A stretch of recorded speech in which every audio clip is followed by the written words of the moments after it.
Master 1 is the highest rank on Master Duel's competitive ladder, and achieving that rank is not an easy task. Unless you use the most broken cards in the game, then it's a piece of cake, right? I'm Hardleg Joe, if you didn't know, and that's exactly what I aim to find out. You see, each month I climb the ladder with a different deck chosen by my patrons. Usually they pick lesser-known archetypes, hidden gems at best and complete jokes at worst. But every once in a while they give me the best deck in the format to see just how broken it really is. Last time they did this, it was Tier 0 Lyrilusc, which ended up being one of the most difficult and skill-testing climbs of my entire career. Because even though this deck was crazy powerful, everyone was prepared for it. Every single duel was either a mirror match or an anti-meta deck designed specifically to beat that strategy. Now we're in another Tier 0 format, but this time we're playing Snake Eye, a newer archetype that people are less prepared for and one not so easily countered. Will this be the quick climb that everyone expects from an overpowered deck? Or will this be another knockdown, drag-out, no-holds-barred cage match to see which duelist has what it takes to roll the bones, brother? There's only one way to find out, so grab a snack and lean back, because it's ladder climb time, and DML Star. Oh, well, hello there. Welcome back to Ladder Climb. It's been a little while. If you're watching these when they come out, we took a month off just to relax, have a little vacation, but now we're back here again, jumping into it. And as the intro said, we are playing Snake Eyes. I'm once more diving into that Tier 0 experience. If you didn't see it, I played Tier Limit last year at the height of their power, and it didn't go quite how I expected, but now I think I know better what we're going into. And you know, even though that episode I don't think wasn't the funnest episode, I think it helped a lot of people understand the deck. I get a lot of comments from people who say that watching me learn the deck, go through all the plays, and slowly climb the ladder with it really helps them understand a deck. And being able to understand something is the first step towards beating it. So even if you have no interest in playing Snake Eyes at the moment, perhaps watching this will give you some insight into what the deck loses to, how it loses, so that you can exploit that on your own and find out ways to beat it. As for the deck we're playing, I just kind of threw something together based on what everyone else was playing. Unlike previous months, I did not test this out beforehand. I didn't have time coming back from vacation. So I'm kind of jumping into this blind. Chat seems to think that it's pretty good.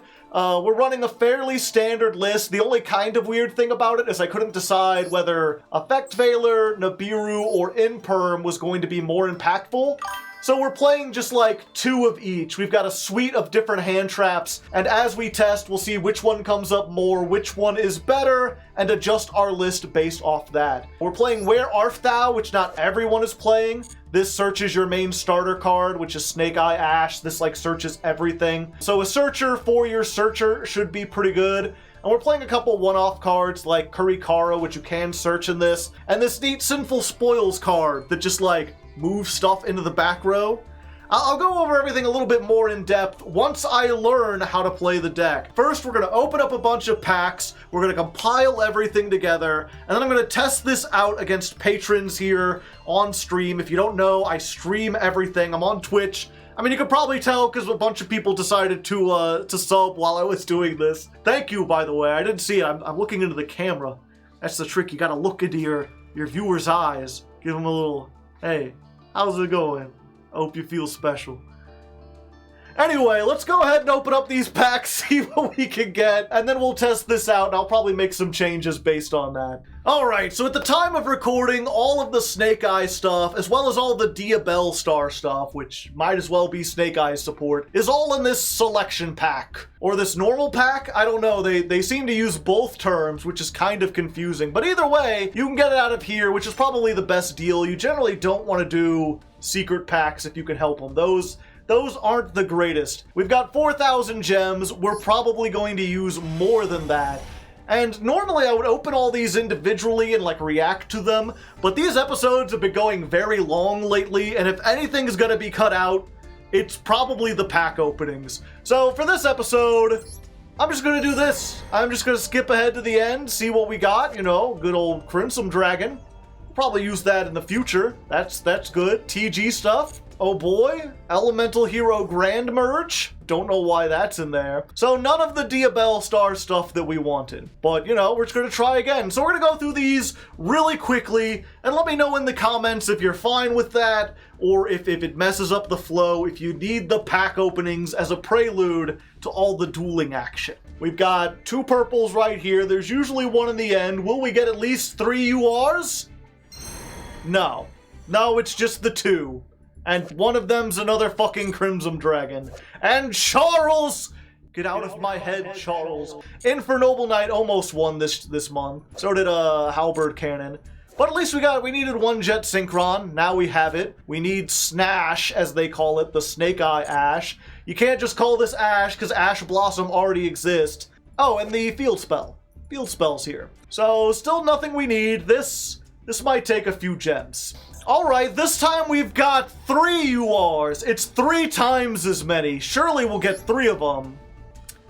Well, this is the 3rd set in a row that we've got Crimson Dragon. We've got a whole playset now. We got Cosmic Quasar Dragon. We'll probably use that in the future in some Synchro deck. Maybe it works with this. We've got the TG Glaive Buster. There is a version of this deck that's like TG Snake Eyes, but from what I saw, it doesn't actually make this thing. It just kind of uses the TGs as a Synchro engine for other stuff, which seems like a disappointment. We did finally get the Diabell Star, though. We've got 1, and another Snash. So we're starting to get there. We still need like 10 URs.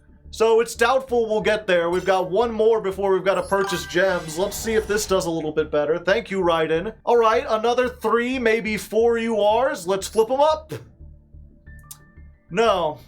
No, it's just more Charles. Charles the Great. He's so great we got him twice. And Emperor Charles, again. I guess we could break these down. We got Revolution Synchron, which I did not know was in this set. This thing's pretty good. I wonder if this would be worth teching in. It's just like a free level 3 tuner. You just special summon it. Oh, we did get the Snake Eyes Flamberge Dragon. We need 2 of these total. So we're making a little progress, you know? But that's all our regular gems. Now it's time to wail, as we often do, and I'll take this moment to be like, hey, you know, you've made it a couple minutes in, presumably you like the show, maybe you've watched previous episodes, maybe you're subscribed. If not, consider subscribing, liking the video, but perhaps more importantly, consider supporting me financially by joining the Patreon. There's a link down in the description. Just $1 a month really helps. It gets you on the Discord. And, you know, all those add up to allow me to afford all the gems I have to buy to keep this show going. Buying a new deck every single month, you can do it on free gems, but it ain't easy. And especially if you want to get these big UR-heavy decks every single time. It's usually going to cost you. I'm about to spend $90 on all these gems to get a whole bunch. So if you appreciate that, consider, you know, flipping a coin to the Hardleg. You know, I would appreciate it. Anyway, let's get into it. Alright, we're back with 9,000 gems. This should be hopefully more than enough to get what we need. And just by the way, while we're talking about gems and cost and everything like that, I recently did my taxes. It's a little bit before April, and that involved counting up how much I had spent on this game. So if you're curious, you know, Hardleg, how much did you spend last year just on Master Packs? The grand total was $906, which, you know, is pretty high. It's almost $1,000 on digital cards. I wouldn't recommend it if you're just playing casually, but considering I made like significantly more money than that playing the game, I'd say that's pretty cheap for like a business expense, you know? Anyway, we didn't get it. Well, we got our 3rd Snash. That's all 3. No, we got 4 of them now, and 6 of the Field Spell. So there you go. We still haven't gotten a single popular, despite that being in its name. It's not very popular in these packs, and it remains unpopular. We've gotten like exclusively synchros. We've got so many Charleses, a million different Charleses, and no poplars. Let's go it again. 7,000 gems. This one doesn't even have any URs in it. Oh no, it did. It had Elemental Hero Infernal Rage. So, you know, and the 5th Snash. Ugh, things not looking so good. Okay, 8,000? Surely we'll get 8,000. This doesn't have any either. This didn't even have one! And now I've got so many Snashes. Snash cap. Okay, well this one's guaranteed to have one. Surely, we're on the 9,000 gems. Come on, no, we're skipping it. Okay, there we go. We got one. It's shiny. We still need 2 more and the wanted to search it, but at least we got one. We got our 2nd Flamberge Dragon and our 5th copy of Charles. But you know, if I was playing the Infernoble deck, I'd be done by now. I would just be done. All right, 10,000 gems. Surely this will just get me in here. There will be the other 2 Poplars and the other 2, all 3 of the wanted. No. Oh, this is a UR2. Great. Wow, there's so many. Okay, well at least we got one of those. We got a Royal TG Close. Great. I love. That's a fantastic Royal. You know, it's a good one to have. Oh, let's go into 11. Surely 11 will be enough. Perhaps. There's a couple URs there. Nope, don't open, just... Well, we got a shiny Quasar. We can break that down. I'm certain you don't play 2 of these, right? Like, this is a card that, like, it requires 3 synchros. You only make 1. Our 4th copy of this. Oh, hey, we did get a Poplar. Whoa, we got a Poplar and we got 2 wanted. Okay, well, there we go. 2 wanted and a Poplar. That got us halfway there. And, you know, with all these that we could break down, we might have enough to just make what we want. 2 wanted and that, so... Yeah, maybe, you know what? Let's go break some stuff down and see how we're doing. Alright, so we had more than enough UR points from all the Charleses we'd gathered in order to just craft everything else we needed. So it ended up costing us 11,000 gems to make this, which is kind of expensive, but not the most expensive deck that I've built, not by a long shot. We've still got 2,000 gems left and more than enough UR and SR points. So if we want to update this deck, if we want to add some more tech cards in, we have the ability to. And we probably will. As I said, this is a very early version. I don't rightfully know how to play this deck yet. I'm gonna be spending the rest of the day just testing this with people on Twitch, trying to whittle the deck down, chip away at the imperfections, and hopefully when I come back, I'll have a slightly better version of the deck that we can start the climb with on the next stream. I'll have like a new shirt and everything. It'll be neat. Let's see if we get a nice like transition. Editor, are you prepared? Are you prepared? This is your chance to be creative. Let's go ahead. Big fancy transition. Wah! And then if you don't have anything in mind, editor, you could always just like make a fart noise and have it like jump cut, like just be lazy. Alright, here we are, stream number 1, ready to jump in. I've practiced, we're on Platinum 5, and we're ready to jump in. I think I've made a couple changes to the deck as I showed it before, but it's mostly the same. I've actually had a little bit of trouble sort of learning the deck and narrowing it down because it's too good. It's very rare to say something like this, but normally when I learn a deck, right, I'll test it, I'll do some practices, and then I'll mess up and I'll be like, oh, I messed up there, my turn didn't end the way I wanted it to. I'll immediately surrender, I'll go back, try it again, and you remember that mess up because it just happened. But with Snake Eye, there's so much gas and there's so much redundancy that even if you mess up 2-3 times, you could just keep going. You could just keep building stuff, and there's so much recovery power too that oftentimes you could just come back and win the game anyway. So this is not going to be the best Snake Eye gameplay, but I know the deck enough that I can at least explain it to you. So if you have no idea how this deck works, if you want a primer, I'll go over the basics of everything, sort of explain my build. And if you don't care about any of this, if you just want to jump into the duels, there's time codes below. I use the chapter codes, you can check the description, they should be actually on the YouTube timeline. I spend a lot of time on those. You got every individual duel marked out, so if you want to find a place that looks interesting, jump ahead there. Otherwise, Let's do a little deck profile, shall we? So if you know nothing about Snake Eyes, they could seem a little complicated at first, but they're actually pretty simple to understand once you break everything down. Their main gimmick is taking monsters and putting them into the back row. And unlike something like Crystal Beast, which also puts monsters in the back row, they don't really do anything there. It's just kind of a place to store monsters that isn't the graveyard or the banishment. They've got a couple effects that can do that to your opponent's monsters, either on the field or in the graveyard, which is just a way to like get them out of play. You know, if they turn into spell traps, they no longer have their monster effects. They're no longer in the graveyard. As for your cards, you put them in the back row almost as a form of ammunition, is how I look at it.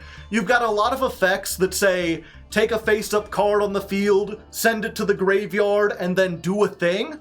And yeah, you could send your nice monster that's on the field, but then you lose card advantage. If you have a free effect that puts something in the back row, then you can send that off, and it essentially doesn't cost you anything. It feels free, especially when you have cards like Popular that says, when it leaves the field, you can put it in the back row. Or technically you could put any, I think, fire monster in the back row. Things do get a little bit complicated because this works with any fire monster. You have some effects that search any level 1 fire monster, stuff that works with Snake Eyes specifically, and some things that search Sinful Spoils cards. And you've got like this card, which is just Wanted, Seeker of Sinful Spoils, and then you've got this, which is Original Sinful Spoils Snake Eye. So it's a Sinful Spoils card and a Snake Eye card. And that's really the only complicated part of this deck, because everything else is just a resource engine. You know, this card says when you summon it, search a Snake Eye monster. This says when it's searched, summon it. When it's summoned, search a Snake Eye spell trap.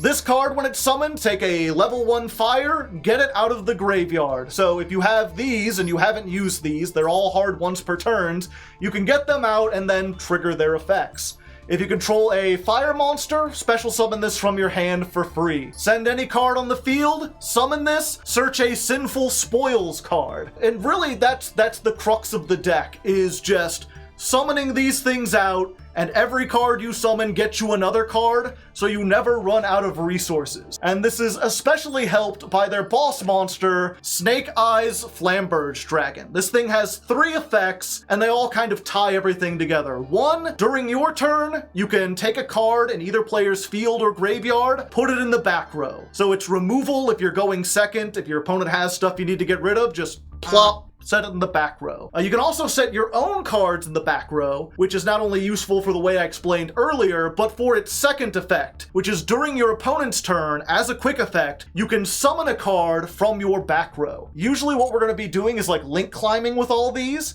and during that link climbing, we'll make an IP Masquerena. And then this thing will be able to set IP into the back row, summon it during your opponent's turn, and if you're somehow unfamiliar with IP, this thing can just link summon during your opponent's turn with cards that you control. So, you know, make a Nightmare Unicorn, when it's summoned, spin a card back to the deck. Or oftentimes you're just making an Appaloosa with 2 or 3 materials, just gives you 2 negates during your opponent's turn. And you can do the same thing with something like Formula Synchron. You got a level 2 tuner, level 8, that allows you to make Baron de Fleur during your opponent's turn, just give you another negate. Now the third effect of this thing is if it is sent to the graveyard, target 2 level 1 fire monsters in the graveyard and special summon them. Doesn't negate their effects, which is probably the most powerful effect in the entire deck, and the thing that really makes this resource engine like unstoppable. Because even though these are all once per turn, you know, if you send this during your opponent's turn by say linking off with it or synchro summoning, or even if they just destroy it or whatever, you're getting back Ash and you're getting back Oak.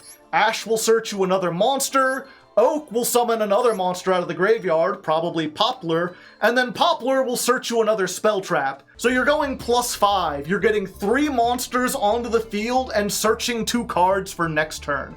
So if they can't kill you through those 3 defensive walls, then next turn you're going to have everything you need to go off again and just build a whole bunch of more stuff. So that's Snake Eye in a nutshell. There's a whole bunch of other little quirks, a bunch of effects I didn't mention. I'm not even going to talk about the spell traps, but pretty much all of them just revolve around one of those things. Either putting stuff in the back row, searching stuff, summoning things from the deck. You're just putting a bunch of monsters on board, and then making extra deck cards. And that's really where the uniqueness of this deck shines, because even though the core is the same for almost every Snake Eye variant I've seen, like everyone's going to play 3 of this and 2 of this, 1 of each of these. The extra decks can vary quite a bit. You have access to a whole bunch of links, synchros. There are some people using like proxy F Magician to make fusions even. So there's a wide variety of things you can do with this. And because the main deck package is actually fairly small, you have about 15 or 16 cards that are what I would call flex slots. In this case, I filled it mostly with just like hand traps, more search power, cross-out designator, because I feel like there's going to be a lot of people on this deck. This is really good in mirror matches, called by the grave. We're playing one of the Snake Eye cards that we can search. Some people like this, some people don't. But if you don't want to play all that, you can easily swap it out for almost like an entirely different deck engine. You know, that's why in the TCG, people are playing this with Fire King. You can just slot a whole Fire King core into this. You can also slot TGs into this. You could slot Salamandrates into this. Pretty much any deck that has a level 1 fire monster is going to have synergy with the Snake Eyes. And as such, you can put in a whole bunch of really weird tech cards. That's why you'll see a lot of people playing 1 Kurikara, because you have ways to search this in the archetype. It's a level 1 fire. So is Jet Synchron, which is what allows us to do the synchro version of the deck. And there are versions that don't play this. We might end up tossing this later and focusing more on just making pure links. We might add other stuff in. This deck is probably going to change a lot, at least in terms of, again, these flex spots and the extra deck. But the main core is going to remain the same. So let's see how far that core can take us, jumping into Platinum 5, showing off how it works, and hopefully, I don't know, some kind of snake pun. Snake Eyes.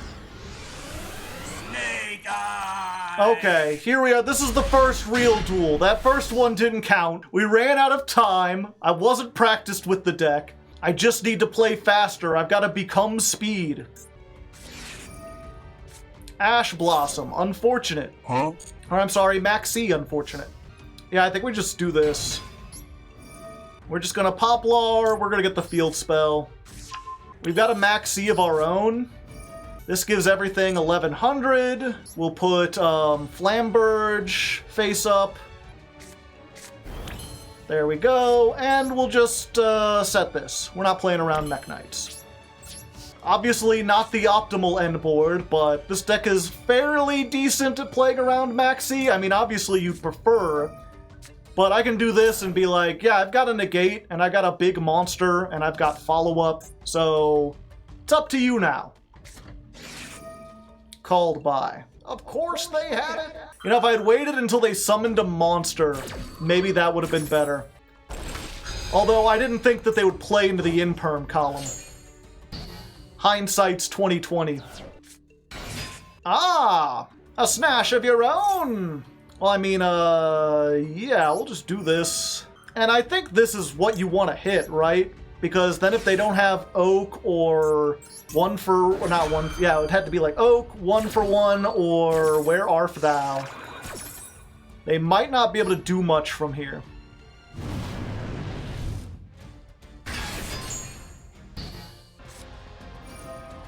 Alright, they've got, yeah, the field spell, I guess. Some people do play this at 3. Now they can put something in the back row, and then this can, oh wait, no, its effect is negated. I think this is still negated even after it leaves the field, if I'm not mistaken. So they can do this, but it won't trigger, and because they don't have 2, you have to summon 2 level 1 fires. Like, you need 2 in the graveyard. They will only have 1, so this won't be able to summon back this. We could summon their monster. Oh yeah! During your opponent's turn, target 1 monster, treat it as a continuous spell card. Summon it to your field. And this isn't a quick effect. Yeah, so that's if you're in the mirror match, this can summon their monsters that are treated as spell traps. One of those funny little quirks. Of course, I think this sends for cost, so they could do it now. Okay. Yeah, we'll just do this now. That is a nice Flamberge you have. Be a shame if it was my Flamberge. Thank you. There's 2 of them! That's twice as many. Smile. Kaiju? Kurikara! I see! Unfortunately, this doesn't activate either. She's big! Should have waited until the end phase. I mean, the chances that they have Kurikara are pretty low. Yeah. Let's see. If I put Flamberge back there...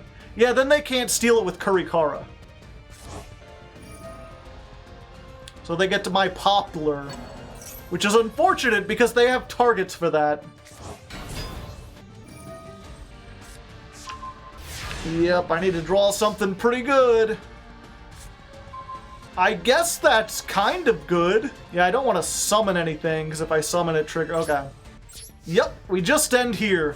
And hope they play into Nibiru. Oh, they have game on board, don't they? Well, fuck. I needed to set a card.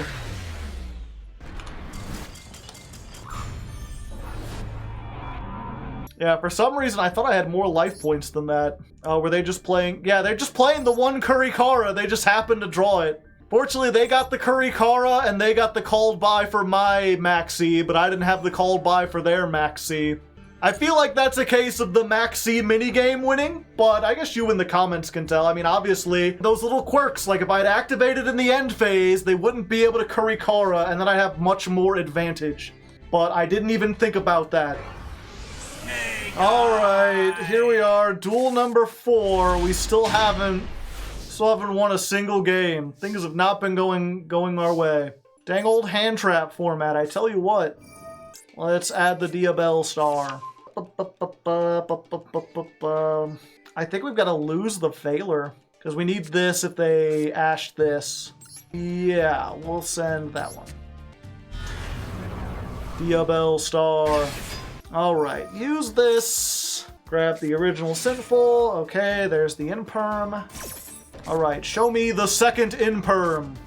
You don't want to use your normal summon on this if you can help it. Ash.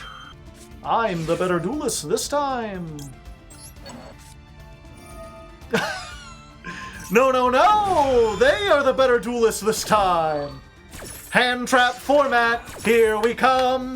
La la la la la. Okay, and I banished the Ash, so I can't make this and bring it back. Do I just make Linkuriboh pass? I think it's just Linkuriboh pass. Okay, we'll just keep the Diabell Star. Alright, so the fortunate thing is that they used most of their hand, half of their hand.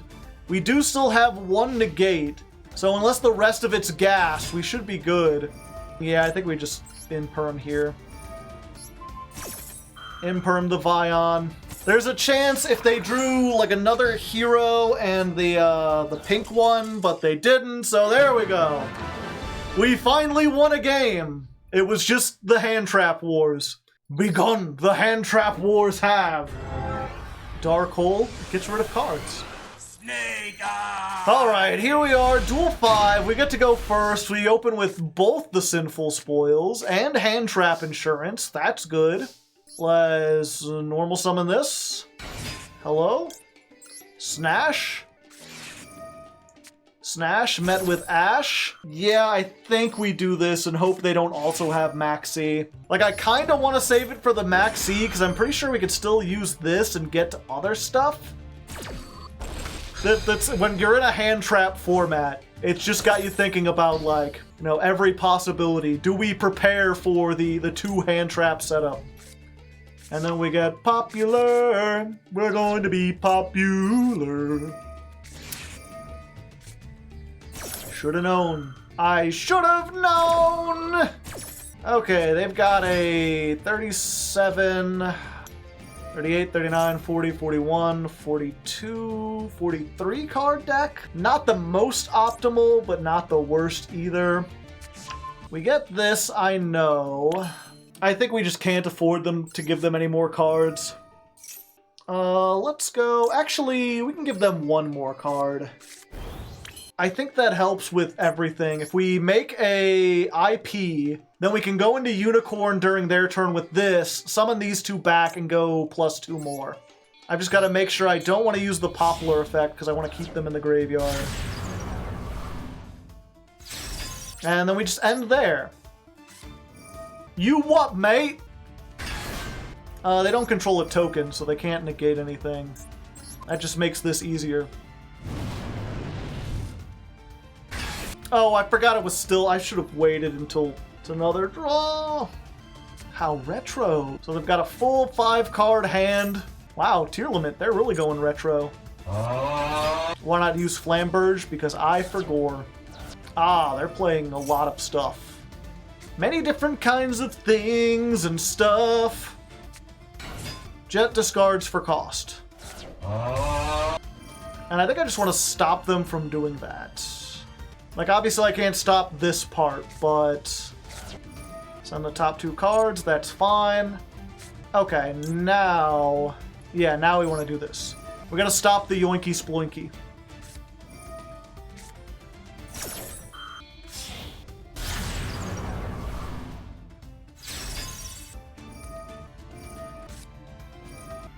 Diabell, I don't know why you're chaining that now. Diabell doesn't send for cost, though. It sends for effect. So that triggers the tier limits. At least they only get 1 draw. And then we'll just get 2 pluses. Okay. 1 plus. Well, I guess you went minus to stop it. Oh wait, no, it was already called by. So we'll get that, and do we get Snash for next turn? No, we have ways. Let's get this. Let's just let them know. We got all the board breaking tools. Yep, they might be able to OTK me through all this, but there's nothing really I could do. Just got hit by two Max C's! And I'm playing every possible counter. Excel Synchron, you don't see that every day. But yeah, I'm thinking as cool as like Kurikara and the Snake Eye spell are, because we've got hit by Maxi every single duel, we might need to max out on like Droll and maybe Gamma or just more Nibiru. It's day 752.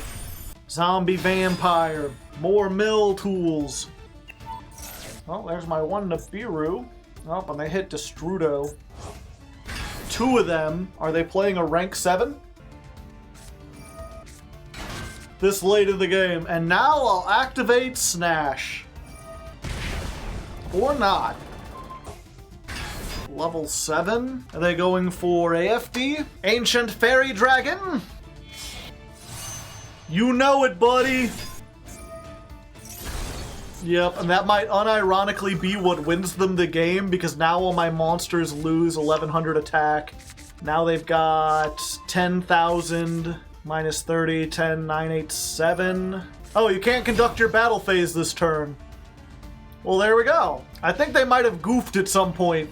Alright, that's cool. The problem, of course, is that this Kurikara does fucking nothing. It doesn't do shit. But I mean, we can just, like, access code Talker? I don't have, like, hardly any links in the graveyard is the problem. But that should bait out if they've got, like, a back row or something. Yeah, let's just bait out the back row. We want to do this. Ooh, we put Flamberge. Yeah. And then we do this, and they can't respond to this, which means they can't respond to anything.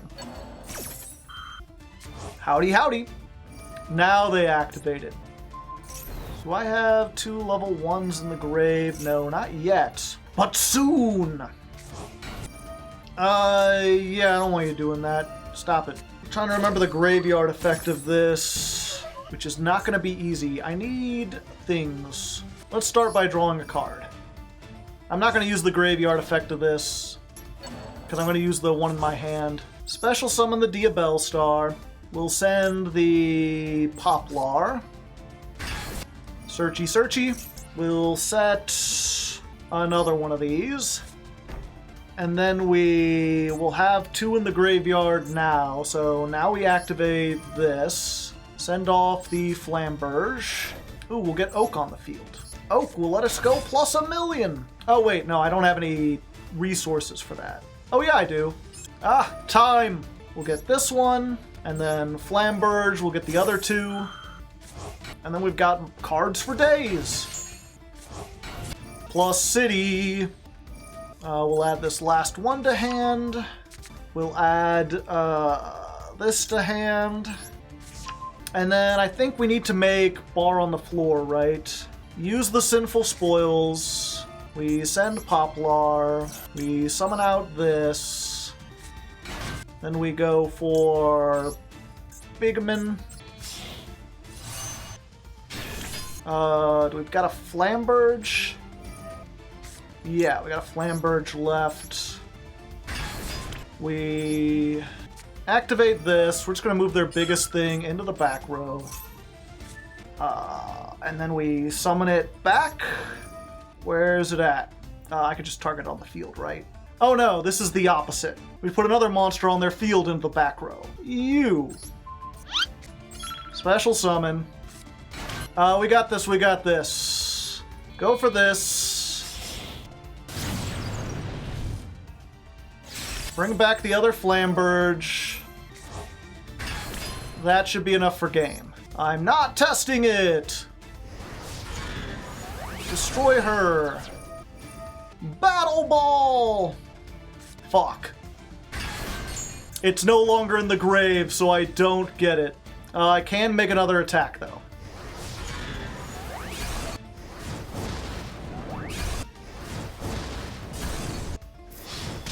Fuck, fuck, fuck. We'll just do that. If we had used Kurikara, you can't use this in the battle phase. Yep.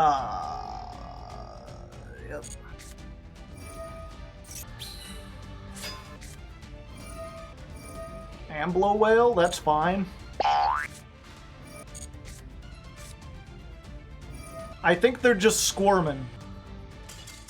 Yes! Alright, we did it! We played through the things and we did the things and the Berserker actually won and holy fuck. Oh, the time limit. Oh, I need to get better at doing stuff. I think I really need to simplify the deck just for the sake of knowing what my tools are. They're letting me go first. Snake Eyes! Alright, we got Snash. We've got anti-Maxi, and we've got anti-some other hand trap. Go Snash! Get me the tools! Get popular, will be very popular. Special summon itself, since you control something. Search me a thing. I have a Nibiru in the deck, so I'm not super worried about it. I think we get the field spell here. Yeah, let's try it. I can never decide which one is better. They both have pros and cons. Let's go for this. Will be popular. Oh yeah, we need to do this beforehand. I gotta remember to do this as early as possible. And I think we put the other Flamberge here? Yeah. Flamberge goes here. We send off the Link Karibo because you can't use it to make IP. Get Oak. Oak brings back the thing. Oh, we won't have 2. I should have sent this. I have no way to send this off except to do it now. Yeah, it's fine. We send off this. We get a Flamberge. Oh, it's from our hand. Yeah, we get the Flamberge from our hand. This is where we go into IP. Usually the field spells to play around Nib, yeah. And if I'd got the other one, I think I could have done synchro plays. Go for Princess. Princess effect. Bring back the Flamberge. Flamberge, put the thing in the back row. Go for this. Yeah, it's not right. It's not right, but hopefully it'll be enough. I mean, we'll find out. See what they got. Still not too bad, yeah. We've got some redundancies, but again, that's like, you know, if they lava golem this, I'll still have the temple to summon back this one, and then I can use that effect, and I'll still have 4. Yeah. A kaiju, you say? The graveyard effect first, and then we'll use this. So this will summon the Flamberge, so now we just gotta back up.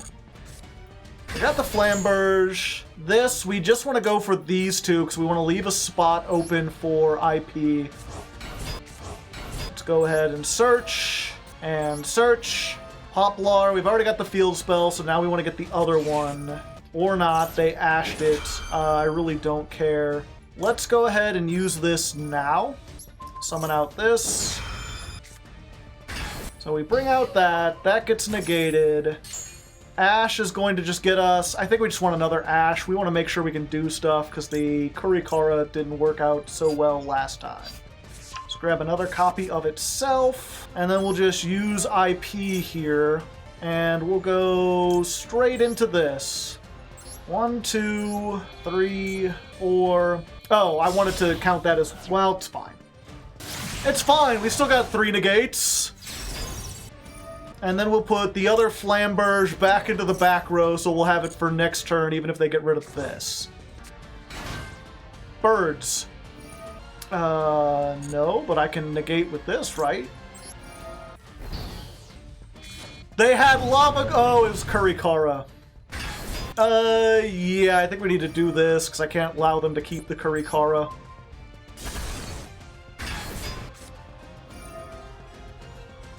Yep, and there we go. Final card is Ash Blossom. Thank you for coming. It's been... You tried so hard and you got so far, but in the end, my level 1s were on fire and yours were birds. Alright, one more win and we go into Platinum 4. It's not been great. We're only 50-50 and we just lost the coin toss, but it's fine. We'll get no leg up here. We'll be good. He wants to watch. He wants to be closest. Oh, and I'm still going first. That seems to be happening a lot. People making me go first because they want to play into this board, but there's not a lot of great board breakers that, like, really do what you want to do. Snake Eyes! Alright, I have Ash for the Maxi, so there's that. Hardleg, George, they got something. They're waiting. They're patiently waiting for a track to explode on. They're like 50 Cent in their prime. You know, they're gonna get shot 9 times in the face. Metaphorically. Metaphorically. Alright, let's start with Snash. Let's snash it up. Bump, bump, bump, bump, snash it up. And then we get the Poplar. Let's be very popular. Let's grab the thing. Last time the field spell didn't work out for us, so let's get this one instead. If they've got Shifter, they're not using it. If they've got Max C, they're not really using it. Put this in the back row. Trying to think, is there some way to make Appaloosa before 5 cards without ruining everything? I don't think so. I mean, there probably is, but I'm not seeing it. Do I get the Oak here? I'm thinking too long. No, it's fine. Yeah, we do this. I was like, do I need to use Where Art Thou now? But no, I can summon something with this and then use it. So we're going for Oak. Oak gets back the Ash. This sends off that. We're going to get Flamberge. And then I believe this is Hector's last chance to look at me. I'm going to make the IP. Summon back these 2. It's like, there's gotta be a way to do this, and I'm just not seeing the line. Okay, we bring back this. We activate. We bring back Ip. We're gonna pee! Now I use Where Art Thou. We're going to get Birch. Birch is a free special summon if you control fire. So then we can make the Amblo Whale. That unlocks us. And then we can... One other face-up you control. Do I send the Ambler Whale? No, that doesn't help me. No, I think I just... Again, I'm like... And now I'm left with this that doesn't do anything. I could get out a level 1, but there's nothing I could make with it. Yeah, I could make Formula and go into Barone, but I think I'd rather have all this stuff out here. It's fine. We've got Nibiru Ash, we've got Promethean Princess in the graveyard. You could have done the combo better. Yes, I am fully aware of that. I'm just not sure where I messed it up. You don't have Witch, you want to grab the Field Spell? I didn't have the Witch last time, but when I grabbed the Field Spell, it was bad for me. Lightning Storm. Okay, well that cements what I was going to do. So this is where we activate IP. And we're just gonna make Appaloosa with 1, 2, 3, 4 materials. And then it won't be destroyed by this because it was made with IP Masquerena. Then this will activate and get me 2 monsters out. Let's go for you and you. Go in defense because we don't have the field spell. And then this will get me a card. This will get me a card. Bring back the Poplar. The Ash will get me the other Ash. Yeah. Even though we've already got Poplar. Poplar will get me the field spell. And then we link Karibo, tribute off this. And that way if they try to attack over the Appaloosa after like baiting out a negate or 2, we'll have that. And we'll put Flamberge in the back row. So next turn we can use like Snash to trigger it. And there you go. That's a good example of like, it's exactly what I was talking about earlier. I'm aware I messed up the combo. I know there's a way to like make negates beforehand or get more stuff. I had a card in my hand I didn't use. But even though I didn't play optimally, I still ended on 4 monster negates, 5 cards in hand, and if they'd summoned something, I still have the Promethean Princess. And I could just do that all again, plus the Ash and the Nibiru. Just crazy. What were they playing? Good question. Let's see what they were playing after we rank up into Plat 4. Ah, ooh. What the get on the floor? Everybody go to Plat 4. They were playing Galaxy Eyes. It was Galaxy Eyes. They had the 1 Lightning Storm and Magic Cylinder. And Saga of the Dragon Emperor? I don't even know, I've never even heard of that one. And just 1 Ash, 1 Maxi, 1 Imperm. You don't want a brick on it. It looks like they just bought all the packs that give you like a free UR. But yeah, we're officially in the, more wins than losses range. I'm trying to not make these episodes quite so long. Oh, I'm actually going second. Holy shit. I think that's the first time this has happened all day. We've only lost the coin toss 4 times, and 3 of those times they made us go first for some reason. And I mean, we've got like a really good going second hand. Opening with Poplar, all right. They got the Temple. Why would you go for that? I guess they must already have the other one. I should have activated that first. Okay, putting something in the back row. And then what? I guess I really should have maxied earlier. I think we Imperm here. I kept waiting for them to activate something. I keep forgetting this deck has so many like non-chain starting. Alright, sucks a little bit. Birch. Son of a Birch! We can still do this though. Yeah, well I guess I can maxi on my turn and get all the stuff. There we go. Go maxi! Dragon. Oh hey, a Maxi of my own, or an Ash Blossom of my own. Okay, and then we're gonna Where Art Thou? And we're just gonna search Poplar. When Poplar is searched, it's summoned. Doesn't have to be searched off of Snash. I see.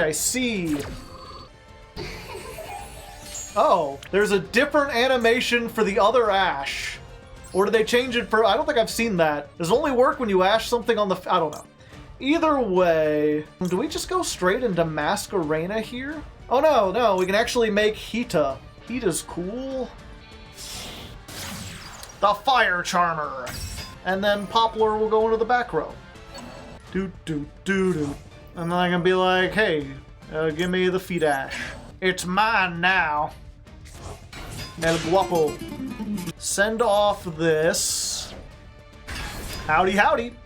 It's me! The real Freddy Fazbear! And they've got hand traps as well. Yeah, so we just go like, hey, how's it going? Yeah, I think we're gonna do this.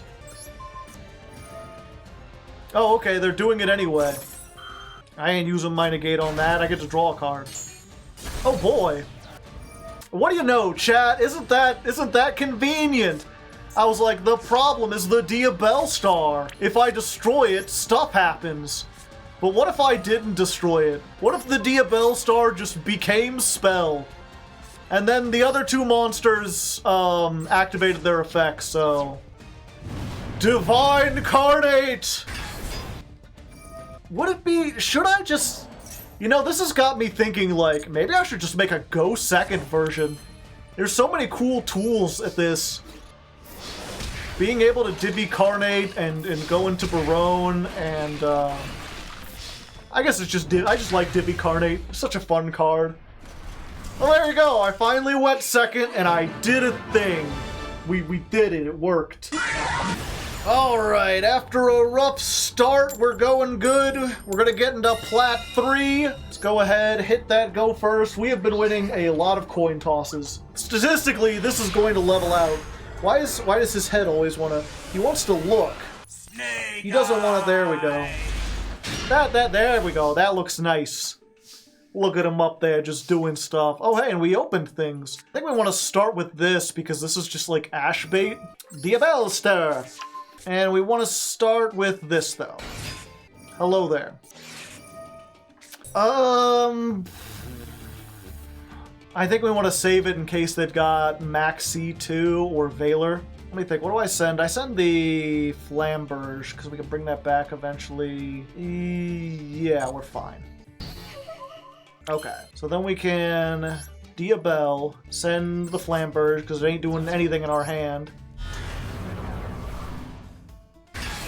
Yeah, they probably don't have Maxi, and Nibiru won't work. I probably should have done that, but I'm so... You know, this really is a deck where, like, get hit with one hand trap, you're fine. Get hit with two, shit.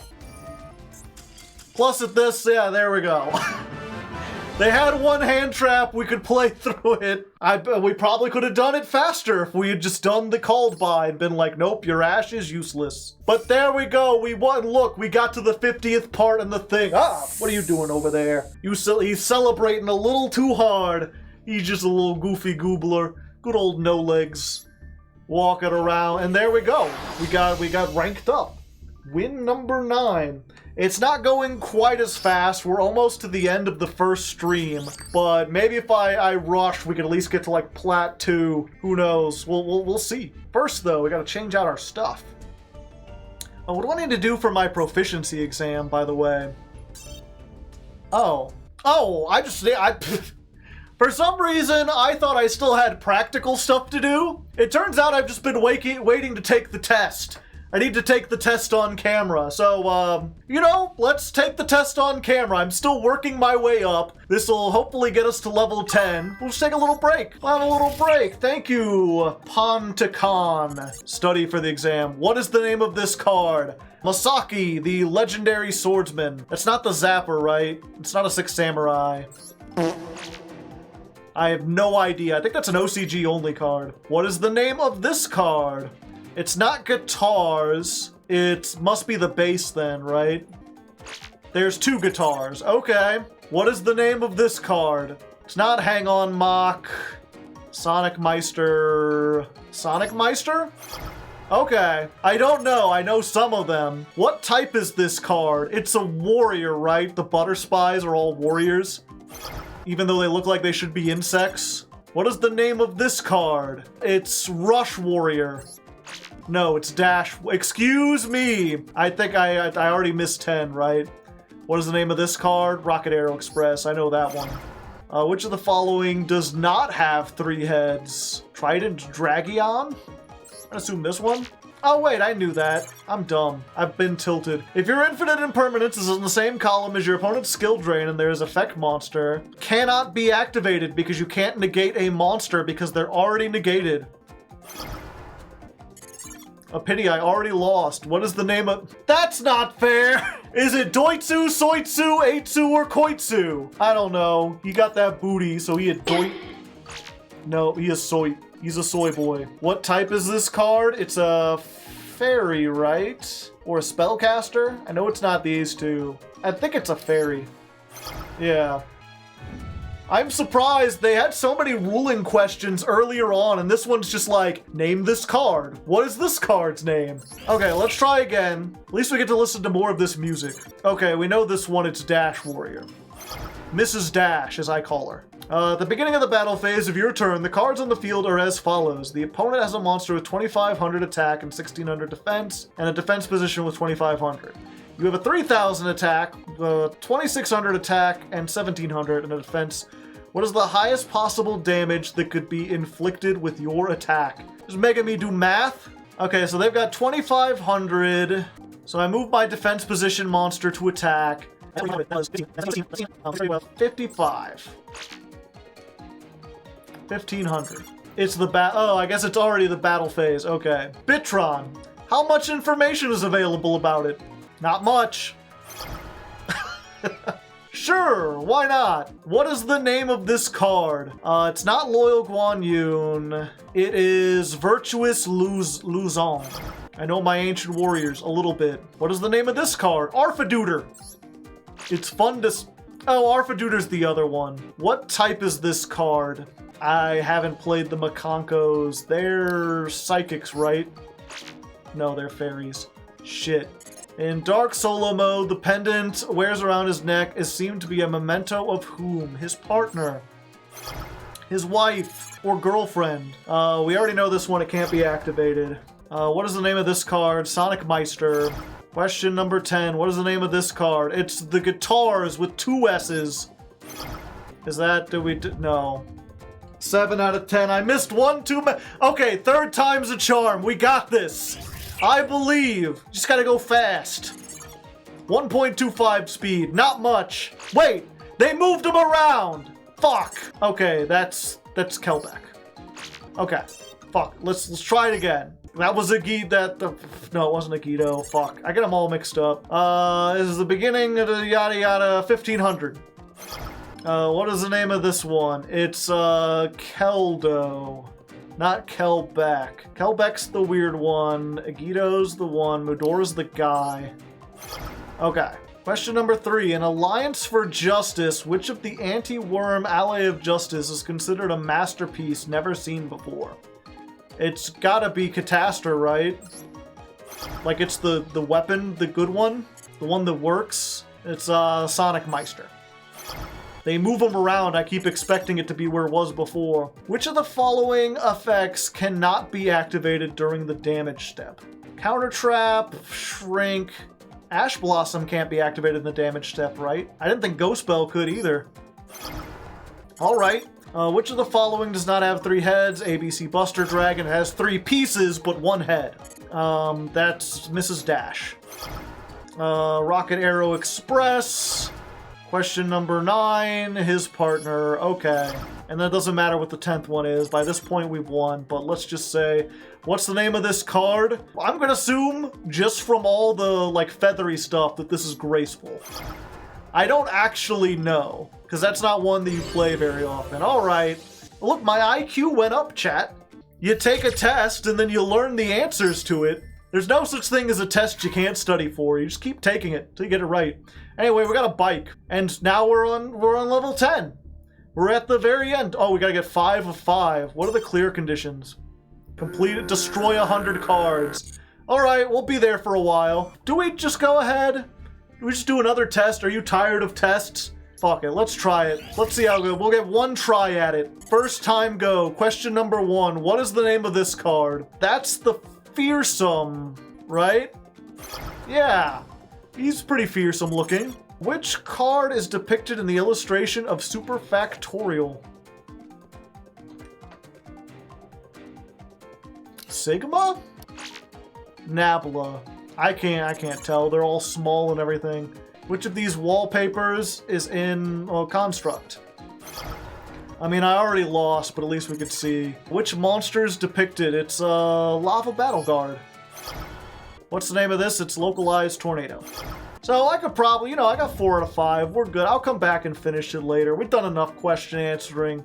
I really don't understand how is this an academic exam? Like, name this card that's never played. They should give you, like, stuff that's actually, like, pertinent to playing the game. Anyway, let's jump back into stuff. Alright, so we've made it to the end of the first stream, and after playing this deck for about 4 hours, I think I understand that I don't understand this deck. It's still not quite clicking for me, and I think part of that is just how complicated the deck is, how many one-ofs I had, and the fact that you could pivot into synchros or links. I constantly had, like, choice paralysis trying to decide, like, do I go into the Jet Synchron here, or do I keep going and doing link plays? So in order to alleviate that and make it easier for me to understand, we've just eliminated that possibility. Instead, we're going for a pure link variant, what I call Slink Eyes, which just gets rid of all the synchro stuff and replaces it with a toolbox of link monsters. Now, this is going to be a little bit more complicated in another way, because now I have more choices about what links I can make, but hopefully that should keep it a little more simple. Instead of, you know, trying to figure out the main deck and the extra deck, I just do the main deck plays, and then it's all about figuring out what I make from there. And we've got quite a few tools. I won't go over all of them. A lot of them are things that are played in other versions of the deck, stuff you're probably familiar with from other decks, and we'll cover them when they show up in the duels. As for the actual main deck, again, we removed the tuner, we removed the Kurikara, I think we removed something else, but we're just streamlining, so we're playing 3 Effect Veiler and 3 Nibiru now. So between that, the Ash, the Max C, and the Infinite Impermanence, we've just got a big array of hand traps, and hopefully we can open the 2 that we need in order to stop our opponent from playing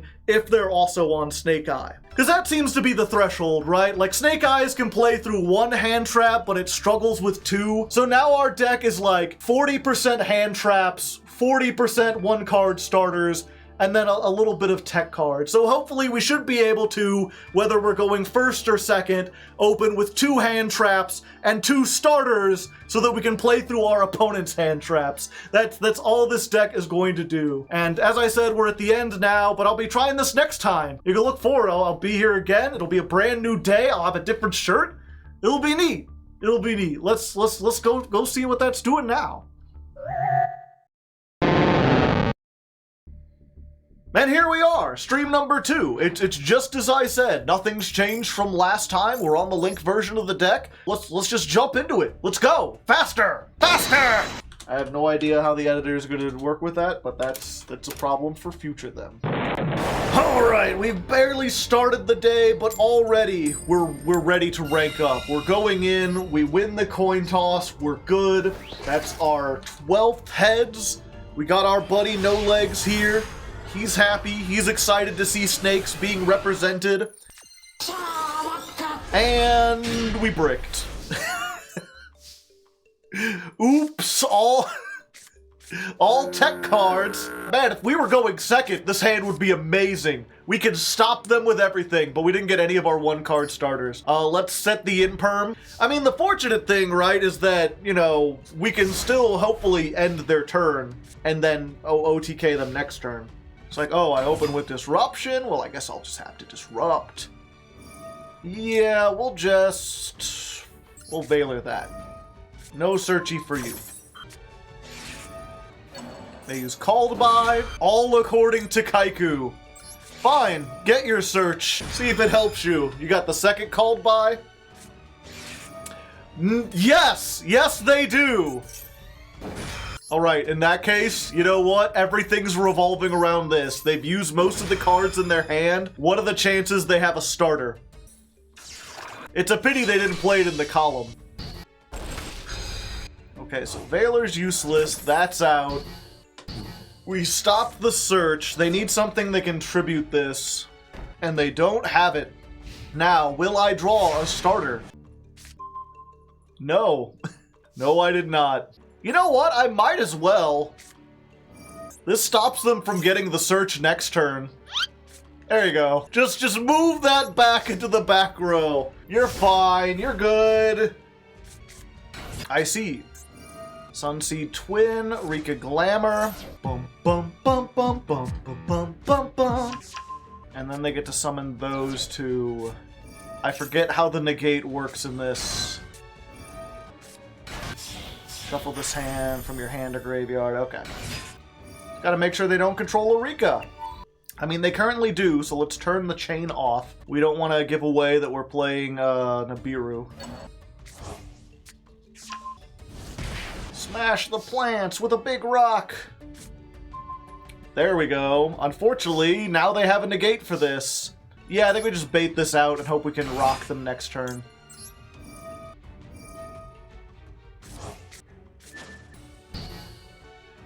Okay, negates, but it doesn't destroy. That's good. Maybe they'll play into one of these.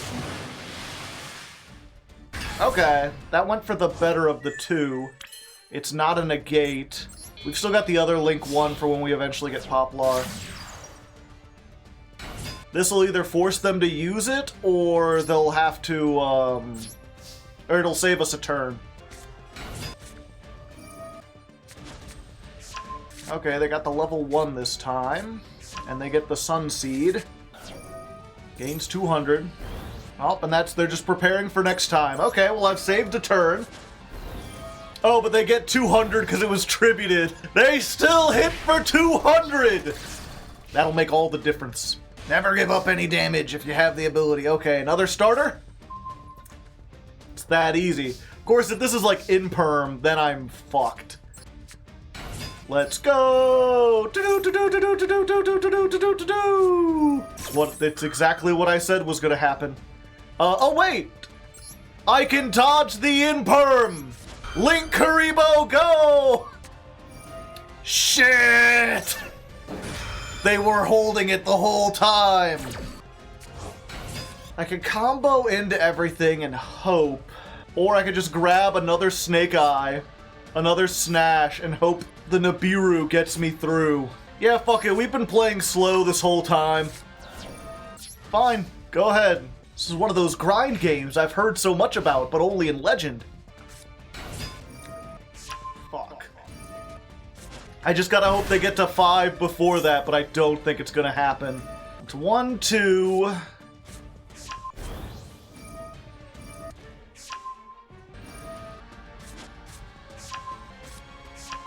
Titanial?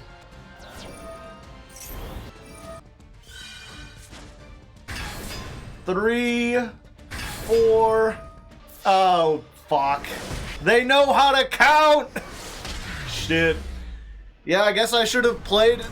Again, it's... I hate to bemoan this part, because I don't want to be, like, the Maxi guy. But it felt like that duel had so much of a back and forth, if not for the Maxi just ending my turn the second time. Maybe I could have played into it, I don't know, I'm curious. Let's look real quick, what other hand traps did they have? Maybe that was a misplay on my part, and I should have known that when you're playing against Rikka, they don't have enough room for tech cards, and you should play into the Maxi. No, they had a Nibiru. They had a Nibiru, and they had a Drollin Lock, so if I had played into that, they would have eventually drawn into those and just ended my turn. That's the worst. It's funny, especially to me, when people are like, "Oh, Maxi's not bad. What you really need to worry about is Ash Blossom." And it's like, you know what's so good about Maxi? It lets you draw into Ash Blossom. It lets you draw all the other hand traps. If you hate hand traps, you should get rid of this one first. Okay, second attempt to rank up today. We're doing good. We've won another coin toss. We have a shockingly high coin toss rate at the moment. Can we get an opener? Yes. And we've got something for the Maxi if they have it, but if they've got Imperm or an Ash themselves, then that ends our turn. Or no, it doesn't quite end our turn, actually. Okay, so we got the Ash for that, and it's Royal. Do you have the Gamma? No. Alright, and by now, you should hopefully have a great idea of exactly, you know, Snash get popular, popular summon Link Kuriboh, yada yada. Ooh, Droll. I haven't had to play through Droll before. Fortunately, I have the field spell, because that allows me to still do stuff. Otherwise, I'd be in trouble. There is a way to, like, you could still do some stuff even through Droll, but usually not if you have the field spell. Yeah, let's put the Ash here. Hi there. And yeah, then we'll just reveal that we have the field spell anyway. Search a card? No. Place a card from the deck? Yes. Yeah. Let's just get rid of this Ash. You can still summon from the deck under Droll. It only stops you from searching. And then we do this. Roll. And now we're just off to the races. We're going to the princess. Let's go ahead and put IP in the back row. Go to the back rooms! What happens if an IP Masquerena goes to the back rooms? We'll just put another one of these on the field. Sure, why not? There we go. And we're set. We're good. We're Gucci.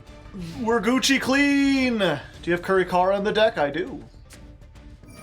They can't imperm here, right? Because they control a face-up card. And then we're just going to make IP.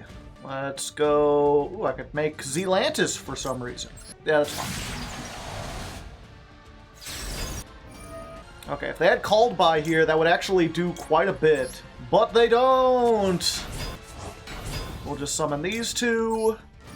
Poplar activate, and then even if they have Ash, they can't activate it because we're chain blocking here.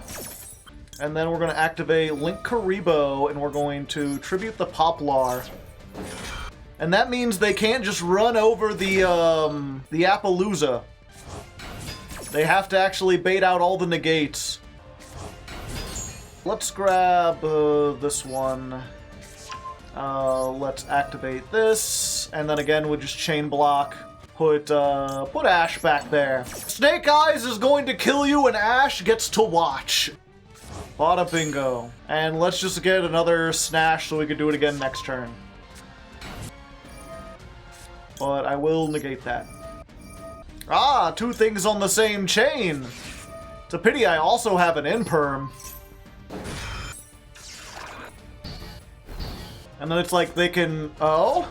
Oh yeah, they can just make that. Yeah, I think we do the princess here. They had Branded Fusion! They drew the one of in the 60 card deck! Do you have it? Guts! Sure, let's summon the Ash Blossom. I'm free! Oh, and they still can't get over the Appaloosa. Oh, they can! Cheeky bastards, I didn't think about that. Yeah, they can just bait it out. Alright, there's my disruption, so now they get to activate their stuff in the end phase. First things first, I'm the greatest. They put Puppet in the grave? No, they did not. Let's bring back this. They can still do quite a bit of stuff, though. Next, we're locked into fires while the princess is on there. Now we're not locked into fires. They get to give me a monster. Yeah, let's add a Diabell Star while we're here. They put it in the zone it points to! We can do this. And, yeah, let's just stop that summon. Oh, wait, no, they get to chain first. Shit. Oh, but I can blow up this and then they don't have a target. Oh, wait, no, that doesn't work at all. I'm dumb as hell. They'll fuse before it's destroyed.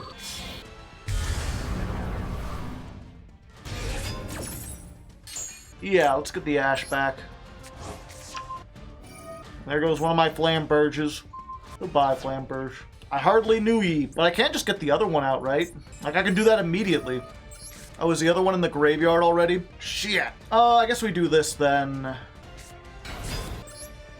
Let's add this. Popular. And then I think I just get the one that lets me push them into the back row, right? And that way I just avoid getting destroyed by the Mirror Jade. Because I could just be like, just get out of here. Just get out of here. Become Spell Card. The card. Granola Bar, the Dusk Dragon. I can Nibiru them on my turn. Yeah, I just don't want you to do that. Stop. Ah!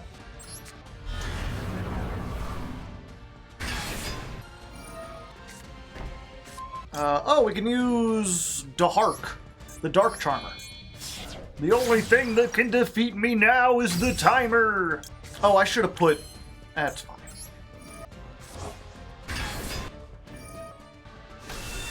Quertus! It's fine, I think I still got this. We just need to... this.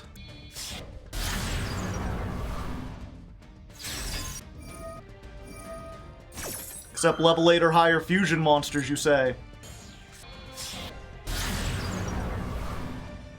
Access code, go!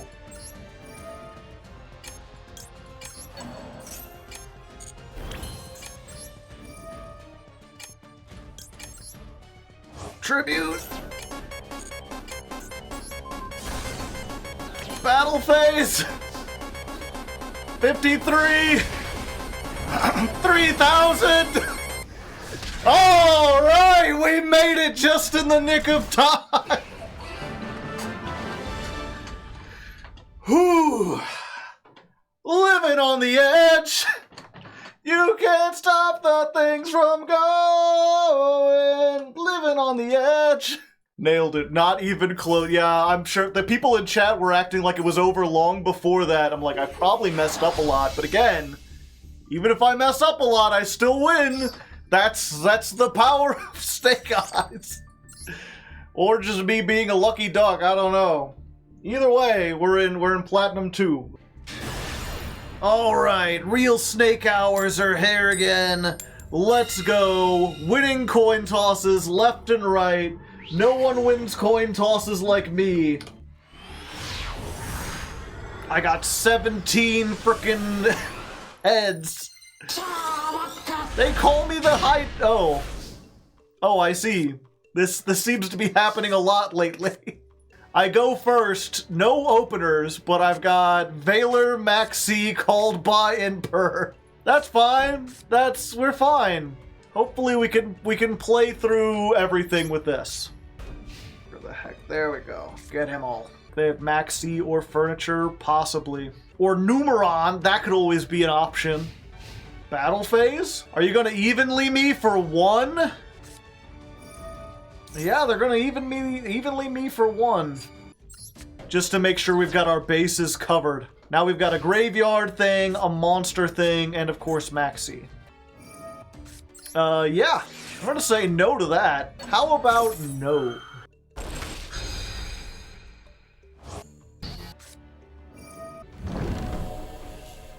What are you banishing? Is this Thunder Dragons? Oh, it is Thunder Dragons. Having my cat sniff the stream to bring you good luck. She will sniff anything I put in front of her. Then how is it good luck? Or have you noticed that everything you put in front of her, like, has prosperity? When the Kalo is sus, they have to have a Thunder monster on the field, right? So as soon as they put one out, I can max C.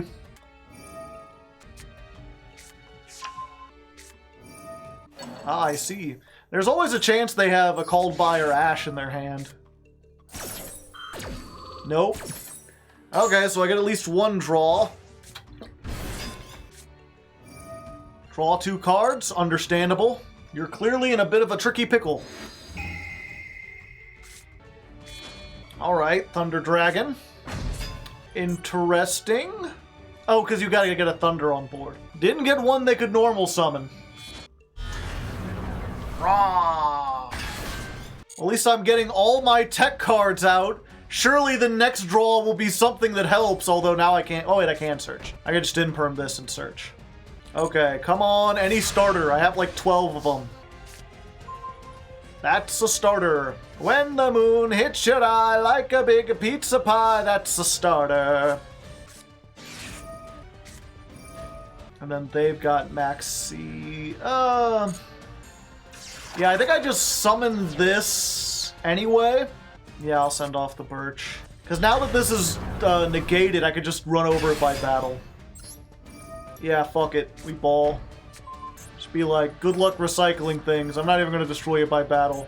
I don't think you have a way to save it from being in the back rooms. What happens to a Thunder Dragon Colossus if it's put into the back rooms? The back rooms will not tolerate floodgates. If the dragon apologizes and it seems sincere, then the torment will only last for a short time before they are ejected from the back rooms. If not, they will be sent to the blue layer to be with the blue creature. How many gems were spent? 11,000. And they get to banish as cost. Banish one with the same type. Yeah, I'll just negate that. I don't know what dragon you're banishing, but I don't want you to do it. What does Colossus do? It doesn't matter. It doesn't have a spell effect. It has a monster effect. So while it's in the spell trap zone, its monster effect does nothing. Cards on your field. Oh no. This doesn't stop it, does it? It doesn't say from the monsters on your field or graveyard. They can fuse with it even though it's a spell. Or not.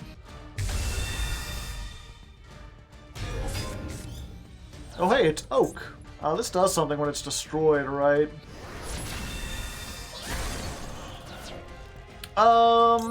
This will search when it does it, right? They're not mutually exclusive. So this will stop me from taking damage and allow me to get the play starter. That's better than Oak, bring back this. Oh, I guess I could have used the Oak effect and get Flamberge. I'm just trying to think. They would have to have, like, a Link 2 monster, or... Yeah, this is at 1, so they can't make another one. Where art thou? Has to be a face-up card I control. Yeah, and they don't have Ash, so I'm not sure what they could get from here. What would that back row have to be? Something that negates this, like Dark Bribe, maybe? Or Solemn Judgment? Popular. I wanna be popular. Hello there. Go and just get a searchy search. My name is Johnny Two Searches. I search all day. And then, chat, normally you make the Link Karibo with Poplar, but they just happen to put their monster in a very unfortunate spot. Place they don't really want to be. Hello there. I am the alien bondage device. You will become suck. Slurp. I'm gonna do one of these. Send you. Special summon the other Flamberge. Do. Yeah, and I think that's just it. I don't think I even have to do other stuff. Because Oak has 2,000 with the field spell. This has 19.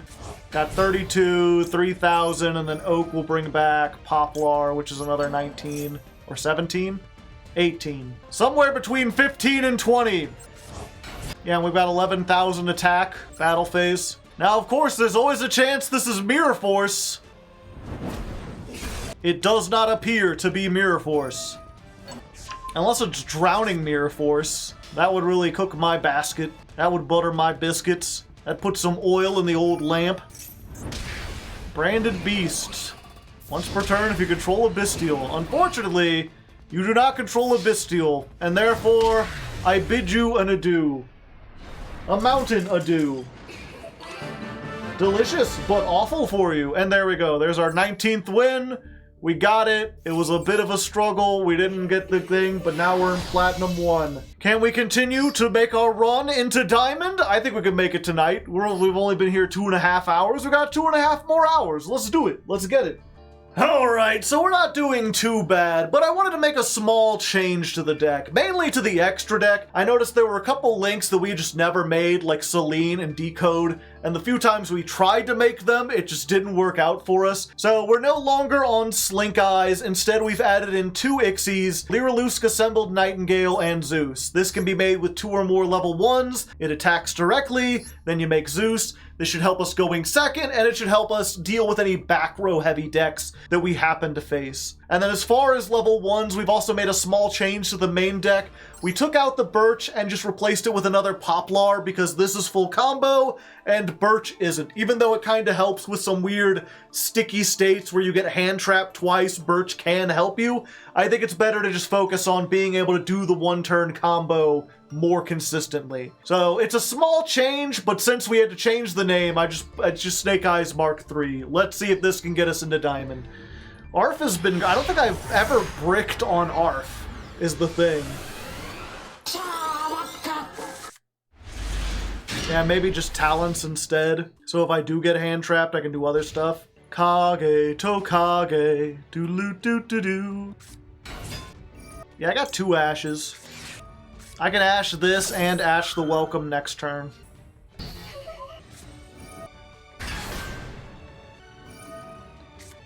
Interesting. Tossing the field spell. Must be max C in hand. Yeah, we do this. Place a Flamberge.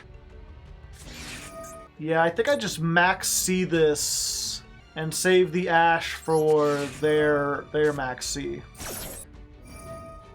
Read you like a book? I think not, friendo! I was like, if they're going to toss that field spell, they must think they have something that's going to give them more advantage than that. It's either Max or Ash, but I don't think they would save the Ash like that. Yes, I think I will summon. Thank you. Draw a card, and then probably smartest, but they only get to destroy a monster, right? No, they can destroy the field spell. Okay, but that leaves me with that in the grave. So then I can do this. We'll bait out if they drew an Ash off of there. They've got 1 unknown plus the thing. Okay, let's special summon this. Let's send the other one from our hand. Ah, my Pringles! There's no world where we're not setting this. Yeah, we're sending off this. Alright, alright. And then the regular combo begins! Snash get popular, popular summon, popular into a thing into another thing. Link Karibo because I didn't play into any of the zones. Grab one of these, and I can just get rid of stuff. And things! Let's get Link Karibo into rotation. Put the Royal Ash on the field so everyone can see it.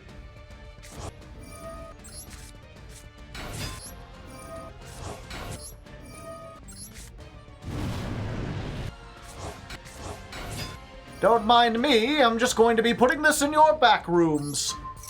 To the back rooms with ye! Do I have 8,000 on board? No, not quite. But I mean, I could get there. Oh, I could have just gone over here, and then I had both zones. You! Bring back the other Flamberge! And then I make this. I forget, how do I get the princess back if I Zealantis? Yeah, so we Zealantis, activate, banish everything, but it came back. You go over here, and then you get put face down. And then the princess pops you and you. Hello there! Then we go to the battle phase. And then they can summon this. I forgot I was even on that. And then during the battle phase, I could be like, yeah, that's nice and all, but you're dead now. Get out of my way, I'm going to OTK you. I don't want to be dealing with that nonsense! There we go. I didn't know he did that. Yeah, I was aware of Zealantis for being the Link 4 that you could make with one Link 4 and that it, like, reshuffles everything. It didn't occur to me that, like, bringing everything out triggers Princess, and I didn't even know he had that second effect. So there you go, at least I got to show it off. And here we are, stream number 3. We're almost halfway there. By the end of this stream, we'll be halfway there. Unfortunately, we're still in Platinum 1, but I did play a little over the weekend. I got us up. We're 1 win away from going into Diamond. So hopefully we can get into Diamond immediately and then spend the rest of this stream going from Diamond to Master, this in the next stream. We're still playing the same deck, so I won't bother showing that off for now. What I do want to do is, if you're unfamiliar with this show, I kind of like to chronicle the changes that Master Duel goes through, so that if you watch these, they're not just like standalone episodes, they're also kind of a chronology recording the history of what Master Duel does. And we've got a couple updates. Probably most superficially and least importantly, we got some new sleeves. There's now tier limit sleeves. Why they chose this card specifically with like all the negative space there, I don't know. But whatever. And there's a Red Dragon Archfiend background. And you might be like, well, why did they add Red Dragon Archfiend? Well, you see, there's a new pack out. New pack Pogchamp. That includes a bunch of new cards, including the new Red Dragon Archfiend support. We've also got the Earthbound Prisoner stuff, the new Earthbound things, Tistina, and where's it at? Transaction Rollback. Ironically, this is probably the most powerful thing and the most influential, the most meta-defining card in this set. All the rest of these archetypes are decent at best, probably not something we're going to contend with a whole lot, but this turns Labrynth from like a really solid rogue deck to probably one of the best decks in the format. So we might have to adjust to see how we're doing. Granted, they also included Red Reboot. It is at 2. We do already have 2. So it's not too hard to tech these in if we end up going against a whole bunch of trap decks. Oh, and also they added a new secret pack for the tier limits. So if you want to get the tier limits, now you can get them pretty easily and you get 1 free pull when they do that. So let's go ahead. For those who wanted pack openings, we get 1 pack opening. And there's a shiny, there's a yellow. Could we get something that we can break down? Something good? Let's see, we got, the strongest card of 2009 or 14 or so. Konami famously made a big deal about this coming out because they're like, the strongest card of this year doesn't even have an effect. And it's just a level 5 fusion monster. Shien's Daredevil, an Abyss card, Heartbeat, not too bad, and what's our super rare? Supreme Seamare, which, I mean, you can play it in tier limit, not particularly great. So nothing of use was gained, but hopefully it helped with the pacing. You know, you get a little break from the duels, and then we go right back into the duels, baby! Where's my snake?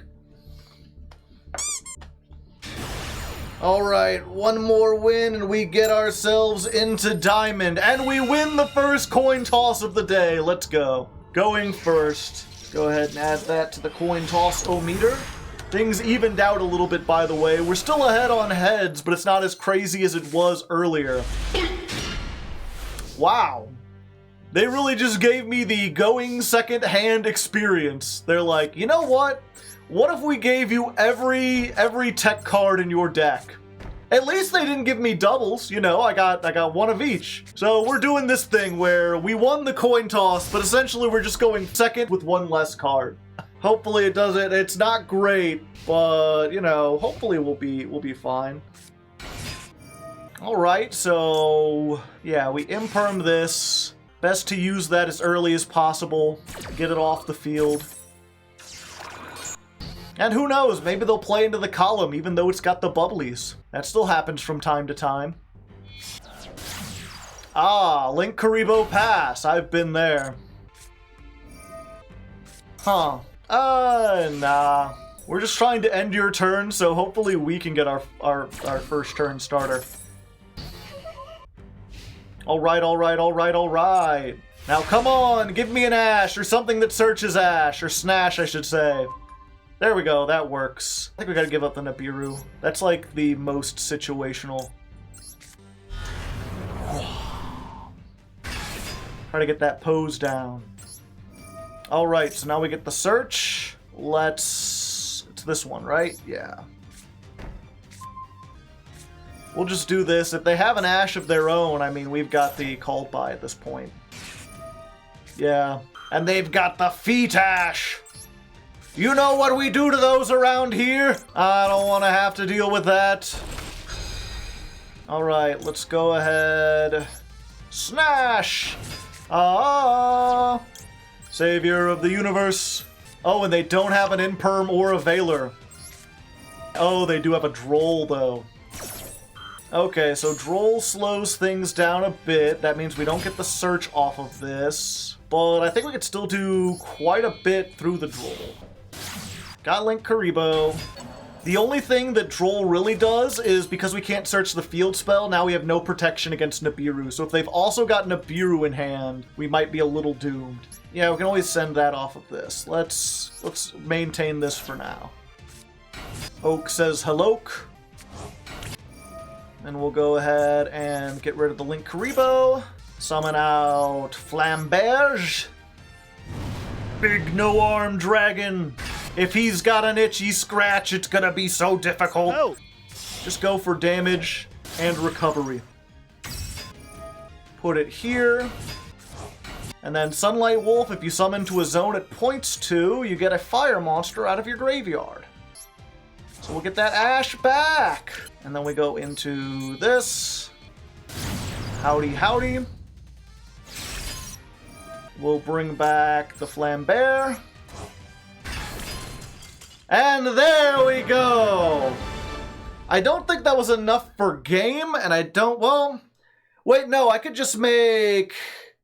No, that wasn't enough for game, but I had the Ash plus this, and I was thinking about maybe just stealing the Snake Eye out of their graveyard so they can't do anything with it. But there we go! Just like I planned it out. One duel, one down, and we go up into Diamond 5, baby. And the deck's still working out. I'll probably do a couple more, but I do have an idea for how to change this. We'll have to see. I mean, there's only one way to tell.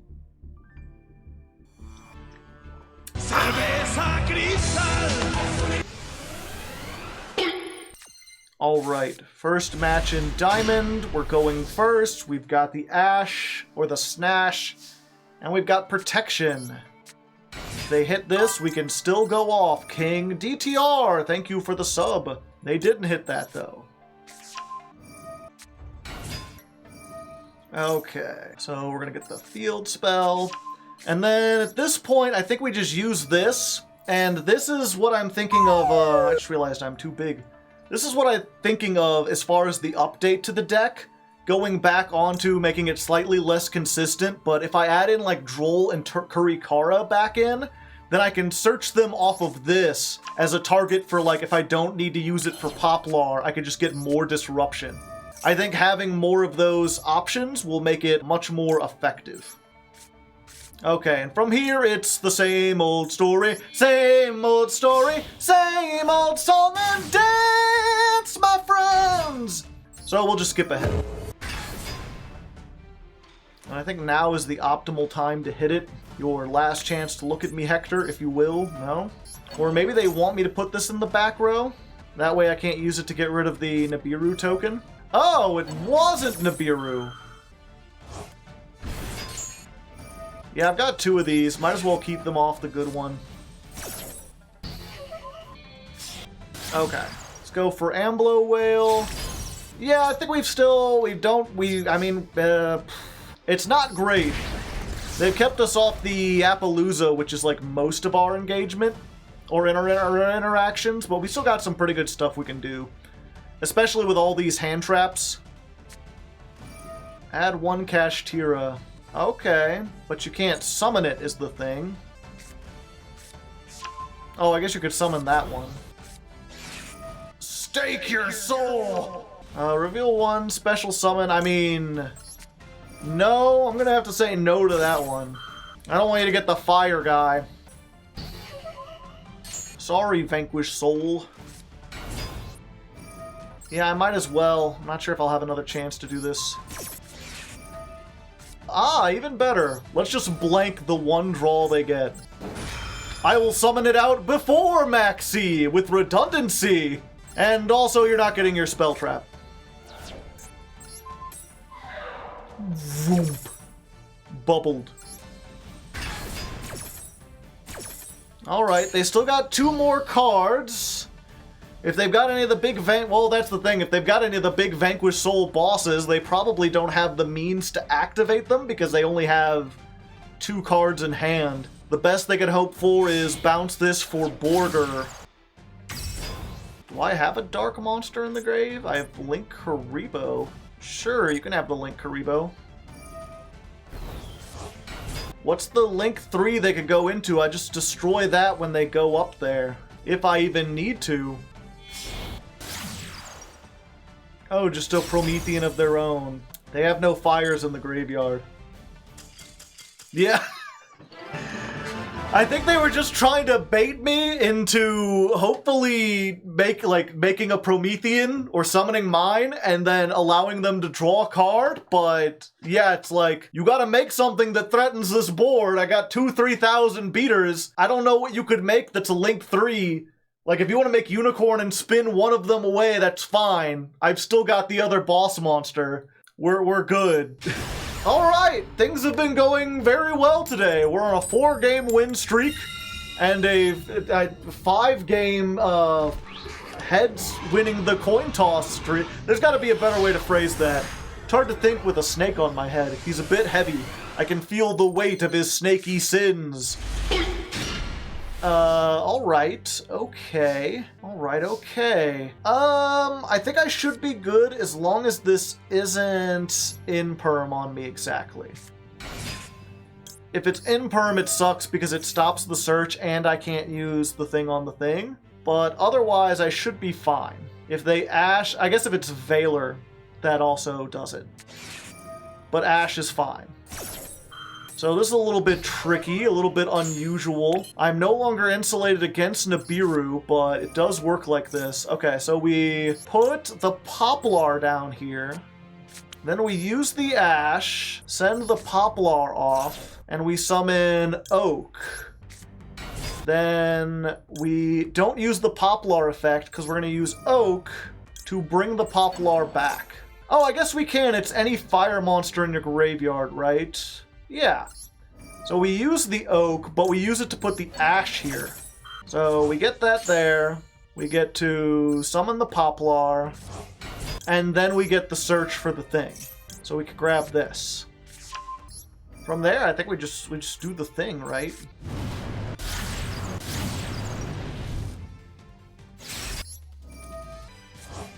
Yeah, I mean, now's the perfect time to do it. No? Oh, it must be a, another, what's it called? Bestial? You got the Bestial on the IP? Yeah, there we go. All according to Kaiku. And yeah, again, we just need to use the Ash Blossom on this, otherwise they'll get removal. We've got the Imperm for their Snash if they get it, plus other setup. Amblo, I could use this, but I don't have anything. Yeah, this is just free real estate. So it's Imperm, Prometheus, Nibiru is what they've got to play through.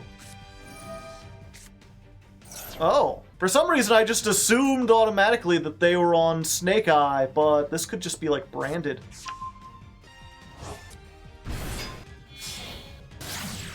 Romulus. Okay, there goes the Amblo Whale. I probably should have impermed this. It's Dragon Link. They're giving it a thunk, I tell you what. 1 hour later. They're thunking harder than you could ever believe. Blurble. Blorble. I'm never doing that again. That was a mistake.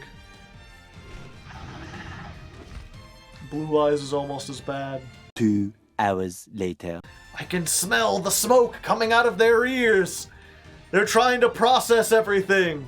So chat, you read any good books lately? You been on that book talk? Doing a big thing. Whoa, whoa, whoa, whoa. Watch out there, buddy. Suddenly doing stuff. So they decided to do a thing. Hello there. Now what? Okay, there we go. Spheres pass! Do I blow up the spheres? No, I don't think I do. Oh, they just send Lubellion? Thought they usually want to send a spell trap of some kind. Ah, I assumed they had more stuff going on. If this card is in the extra monster zone... Okay, they tribute it off as cost. Oh, it's okay, I opened the one card starter.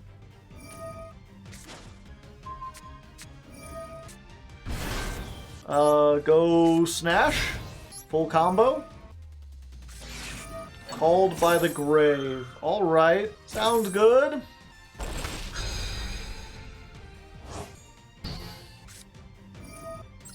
I got a Poplar in my graveyard. I do. Oh, but I already used the Oak. Okay.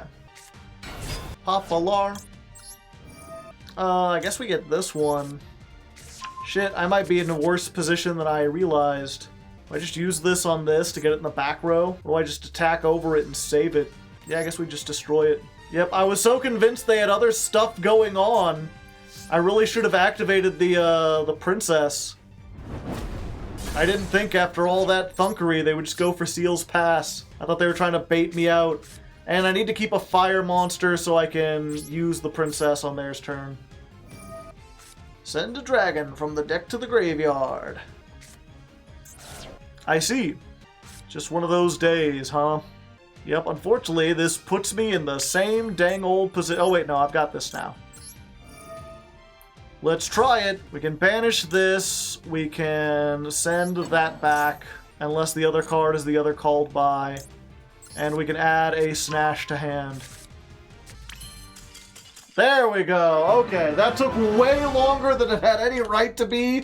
That was like the least intro. We were just sitting around, just having a good time. But you know what? We did it. We maintain our 5-game win streak as we go up into Diamond 4. Let's keep rolling. Keep rolling with the changes. Okay, we finally lost a coin toss. How will that change our luck? Will we finally break our 7-game win streak? Possibly. Maybe. What do you got? More snake eyes? Possibly. It's Runick's. Hugin. Hadouken. I think I ash this. It's the 2-for-1, right? And if they don't have tip, that just cuts them off of this. Yeah, there we go. Easy peasy. We go for this first. Maxi. I'm sorry, friend, but I have another Ash. I have just opened with multiple Ashes. The Maxi minigame favors the bold. Let's get the Diabell Star. Let's activate this. Still put Flamberge back here. Okay, and I think we get rid of the Nibiru in this case. Granted, this might be like Sprite Runick or something, but I feel like we're in a better case. Yeah, I'll grab this. Then we just send off the Diabell for Snash. Snash or pass? Go Snash. Got a negate? No. Popular. I wanna be popular. There can only be one. Well, that is unfortunate. Hugin protects. Oh yeah, I can protect anything, so I need to destroy the Hugin first. Normal summon. Yeah, we can just push Hugin into the back rooms. Alright, now let's go ahead and activate this. We'll recycle that. Maybe we'll draw something better to discard. Debatable. This can stop if they have another Hugin. Yeah, I'm gonna be able to recycle this next turn with the original Sinful Spoils. So I think we're good. So we popped that. They successfully ended our turn, but they're on 2 cards, and we've got a Veiler for one of them. Plus, if they special summon anything, we get the Flamberge, or we can get the Poplar. Next turn, we're going to be able to banish this in order to get Snash back. So I think that was the right move to make. Ugh. And now I can't activate the Veiler. Question mark? Okay. Let's do this. Shuffle back the Oak. Add the Snash. Normal summon. Get popular. Popular summon. It's a very popular summon. And then I don't think I even have to make anything, do I? This is just game? No, it's not game. Okay, do I have... Yeah, I already have the Poplar here. Okay, so we're gonna give up one Poplar to make Nightmare Unicorn. Go, Unicorn! Show them the meaning of haste! Fuck you and your floodgates! Now we go for everything! Now you will sit through my combo! Oh, I should have got... whatever. I should have gotten the banished one. Now I'm just being redundant. It's fine, though. This is absolutely game, right? Yeah, this is exactly 8,000. And you have less than 8,000! Bada bingo. Bada bango. Bada Django Unchained. And don't forget your dessert. Okay, one more win to Diamond 3. This is the second time we've been knocking at this door tonight. Let's try it again. We've got another heads. Going first. Let's hope we don't open with, like, all or all of our hand traps again. Alright. We didn't open with all our hand traps, but this is definitely a weird one. I know this is full combo. I'm just trying to decide whether or not I want to get rid of a hand trap or do some other stuff. I can start with the field, but then we don't have Nibiru installation, and maybe that's the best, is to just, like, you know, hope they don't have Nibiru. Summon this, send that. And then we get to search, while this comes back to the field spell zone. Chain blocking. Let's go for this. Because we can actually activate it. Send off this, get the Snash. Snash says hello. Okay, we were playing around all their hand traps for nothing. They don't have any hand traps. Hand trapless, they call them. Get this for next turn. Do we still make Link Karibo even though we don't get the thing? Yeah. Because we still want it in the graveyard for later. And then from here, the combo is essentially the same. Okay, I wasn't counting. I don't know if this is 5 summons, or if it's now we have a dark in the graveyard so they can Magnamut, or whatever Bestial they happen to have. Yeah, that's not great. Yep. In attack mode, you say? Do I put this into the back row just so they have less? Yeah, I can recycle it next turn. Plus, it's not going to do anything now. Makonko might be Makonko. I have game, like, next turn. Oh, wait, let's do this first and see if they have Ash. Maybe they'll waste Ash on this. Okay, and then we discard this. Yeah, because I've got so much setup in the graveyard for next turn, like, if they just pass, we're fine. So I have no problem with doing it early. Feather Duster. Unfortunate. Oh, it's one of those decks. No more hand traps. Alright, this is neither player can activate monster effects. Okay. We still do this, though. We're gonna shuffle back. I have the third Poplar in my hand. We need to shuffle back a Poplar. Just gotta remember I don't have Oak.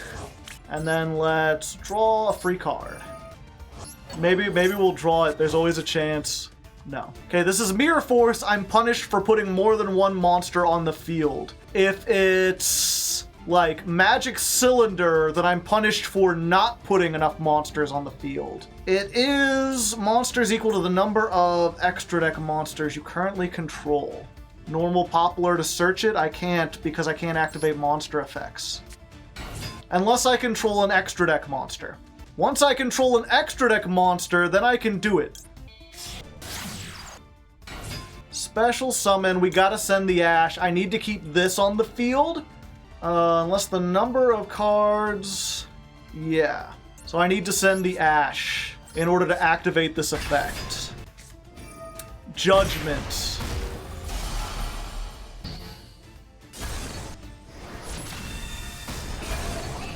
Fuck you. Yeah, we just gotta hope they don't draw anything good, but they get to draw 2.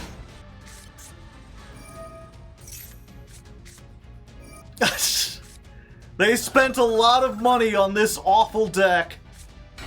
Discard 1 random card. I ain't so random now. If that is like another... No, it doesn't look like it. I can't summon the Poplar. But the Poplar does get me the thing for next turn.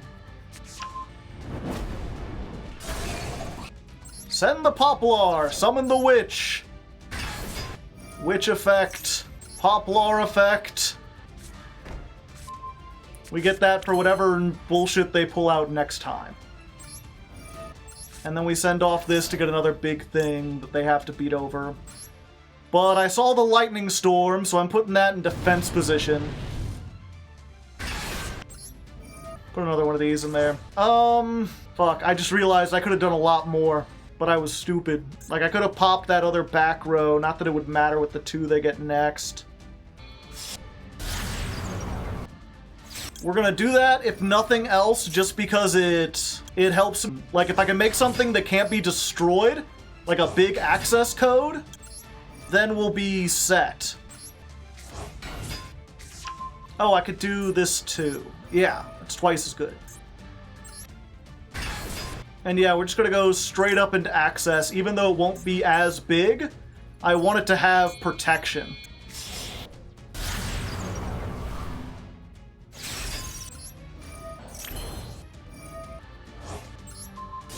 It was evenly! Alright! Even their Fossil Dyna and their Lightning Storm and their Raigeki will not help them now! Yep, even the One Bad Day decks don't stand a chance against the might of the mighty snake! Eyes! Deck! We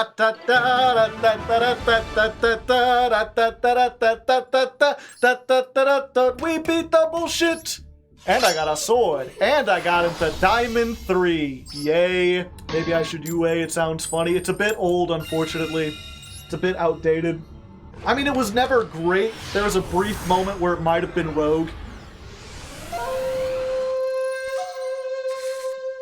But these days, there's probably like a gold at best deck if you get really good at it. Lesson 1. Commitment.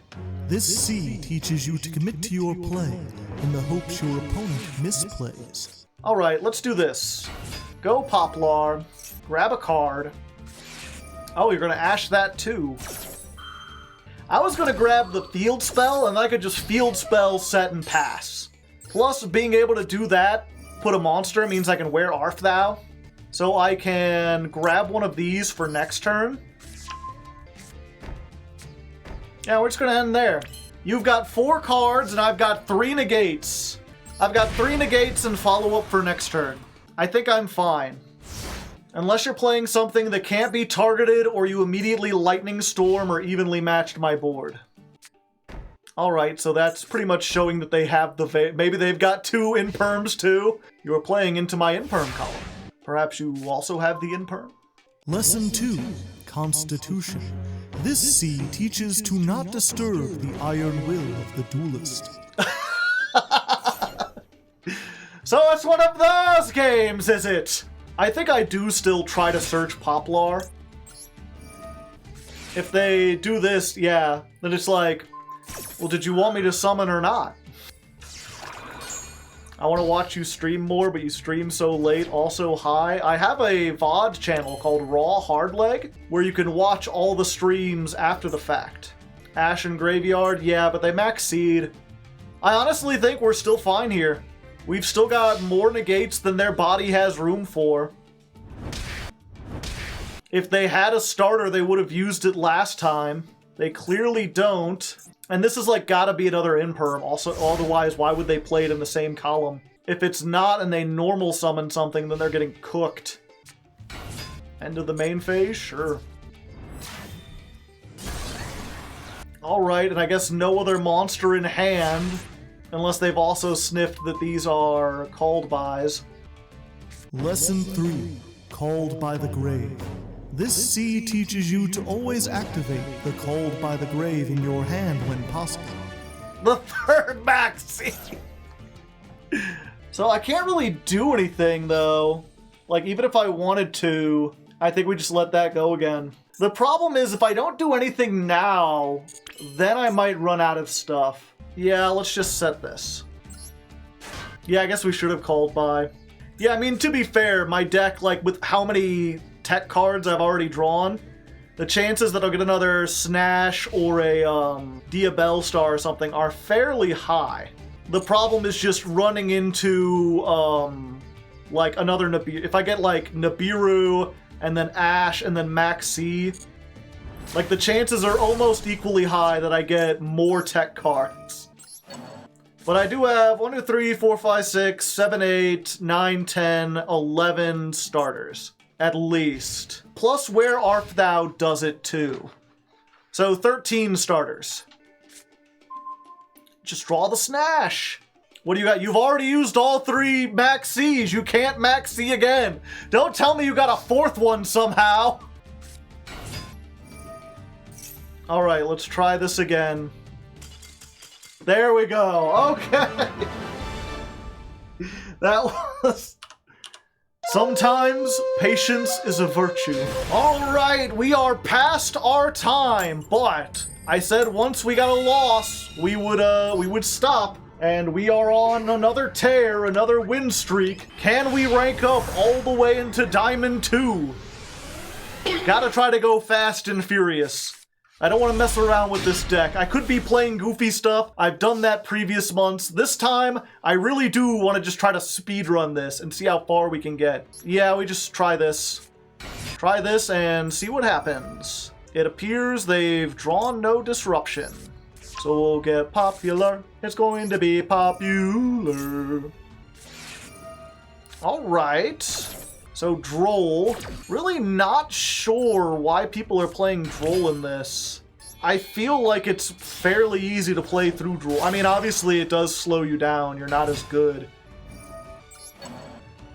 Yeah, especially, you know, we just reveal that we already have this. Just put that there. Now we're fine. Yeah, and then we go for Oak. And this is just the full combo. This is just go ahead, skip the combo unless they interrupt me again. I've almost forgot to put Ash, or IP in the back row. There we go. Oh, I got our little J for Joe. Yeah. Alright, we're pretty solid. Let's show me what you got. What can do, buckaroo? Wow, now that's something I haven't seen in a dog's age. Yeah, let's just go ahead and activate this now. Part of me is like, maybe I should Ash that, but I really want them to waste their normal summon, and then I can Ash the Alistair. Then they've got a normal summon unless they drew the thing. Oh, come on, I can't activate on resolution. Yeah, sure. Oh, wait, that's... Okay, it's fine, we've got the Effect Veiler. That was a big mistake on my part. I should have Ashed that. I've chain blocked myself. Mistakes were made. I think we're still pretty fine, though. Bring this back out. And then we'll just do the Ashy Slashy. I'm reaching that point in the night where, like, even though I've done this a million times, my mind is starting to be full of fudge. I'm suffering from the fudge mind! Droll. I mean, I'll negate that. I want to get a card. Let's go for this one. That baits out whatever they happen to make. And it doesn't matter. We're good. We're fine. How Alistair got this far up here, I don't know. But we beat him. He's dead, and we rank up into Diamond 2. Go us. Extra card in exchange for recovery. Yeah, that's a trade you almost always want to make. There we go. Are you a tuner? I don't think so. I don't feel very tuned. Yeah, that's fine. Oh! But will you discard a trap, you buffoon? You absolute Schmeckledorf! You played into the imperm column! What were you thinking? Never play into the imperm column! Hopefully this is a lesson you will soon learn. I love when my cards are 2 for 1, and now you're getting hit with Appaloosa. And I know your turn just began, but I hope you're ready for part 2 of my turn. I have so much searching to do, and summoning? I've got many things on my list, so please wait patiently while I summon level 1 monsters, or you could leave. Get out of here. Who knows if they stood a chance regardless, but you know, sometimes you make those big mistakes. Hopefully, this is what I was talking about earlier. I've done something like that. It still haunts me to this day. Which is why whenever I activate spell traps, I'm always like, quick, look at the back row. Can you play in a column that's not occupied? Make sure you do that. Because the shame of that loss has stuck with me today. And that's why it's hard to learn this deck, because it's too good. I don't have anything like that. I keep winning. I am winning a lot. All right, I said we'd keep going until we lost, and we still haven't lost. We're still here, suffering from success. We get to go first again. They've got the Diabell Star thing. Maybe we'll get it. We're all right. You know, this can't play through Ash or anything. If we normal summon the Snake Eye and it doesn't resolve, then we have to pass. But it does resolve, and it doesn't appear as though they have Droll either. So, yep. Just doing this again. Fast, speed it up. All right. Once again, 2 hand traps, full combo. What do you got for me? It didn't activate on the way there, so presumably they have like all gas. They can just gas. They've got a face-up card, so now they can't imperm. Bring that out. What are you searching? Unicorn. Most of the stuff in my extra deck has already been taken out of the extra deck, which means I guess it's showing that they already have the, why can't I remember? Fenrir? It's Fenrir, yeah. Popular. I wanna be popular. Alright, you may continue. Okay. Yep, that's fine. I think we're going to Valor this one. Because I want both its effects negated in one fell swoop. Resonator! Well, there's a surprise. That's not something I expect to see every day. So they can make a level 9 with that, and then get a red dragon. Earthbound Prisoner. Okay, so I think we just want to prevent them from being able to special summon. I don't know the deck too well, but let's assume we don't want them to have this.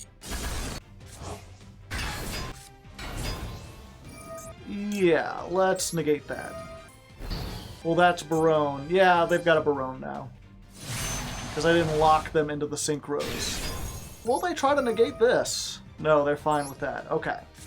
Come back, Flamberge. Say hello. Hello! If I do this, it baits out the negate too. That's fine. Okay, well that uses the negate. I was made with IP anyway. I didn't even have to do that. Sure, you could banish that. They got a big spooky looking thing. I don't know what they were planning. That was a weird deck, but it couldn't beat all the stuff that I had. So the win streak continues as we make our way up into into Diamond 1. Will we get to Master in one night? I didn't even change the thing from Diamond 3 over, I forgot. Alright, so as you probably guessed, our incredible win streak came to an end eventually. And while I kinda wanted to show that duel, I don't think it was all that interesting. We mostly lost because of a series of misplays on my part. That, and also it was a Kash Tira duel, and they ended up randomly banishing a lot of our one-of tech cards, and then I went in hard on a line to search one of those cards and was disappointed when it was no longer in the deck. So, yeah, it just didn't turn out well, and I don't think it was a great showing of, like, the deck's power or my abilities or anything. But the important part is we're still in Diamond 1. We're still, like, 2 wins away from getting into Master, and we've just now hit the halfway point.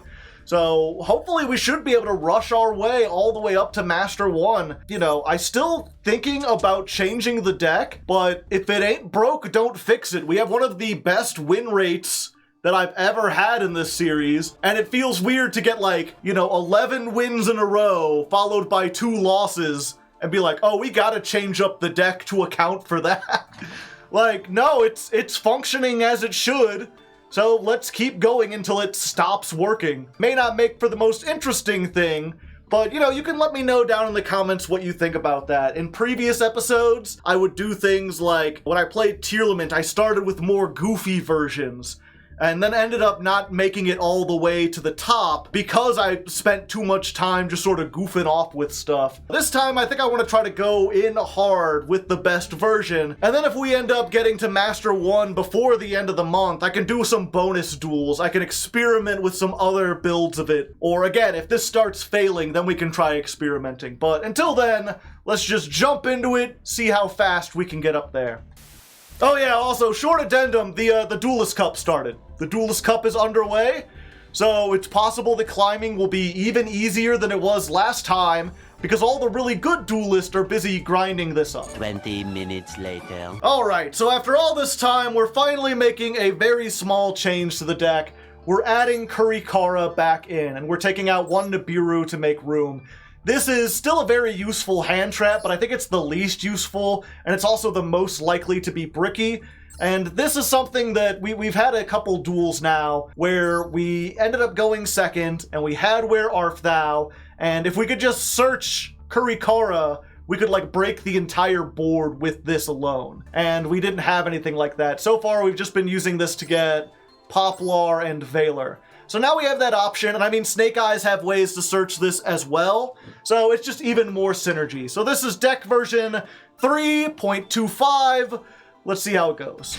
Alright, 1 more duel to Master. We're on our way up. We're going. We lost the coin toss. That's fine.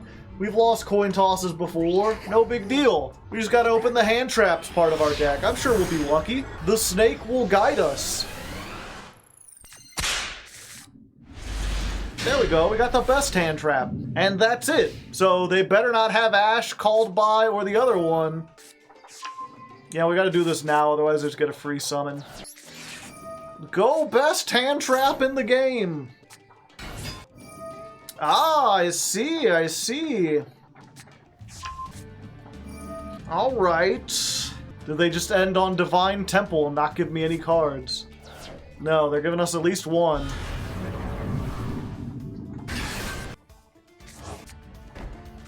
Oh, they're playing the trap.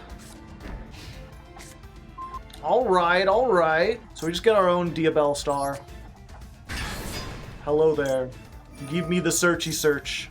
I think they've got to activate this now, or I do the thing. Valor. Ah, but you see, I drew 2 Valors. Or 2 Called Bys. Okay, they're using that on that. Which is good, because all I was going to do is grab the thing that lets me shove that into the back rows. So the whole point of doing the Diabell line in general was just to bait out this negate. It actually worked better than I thought because I used 2 cards to do it.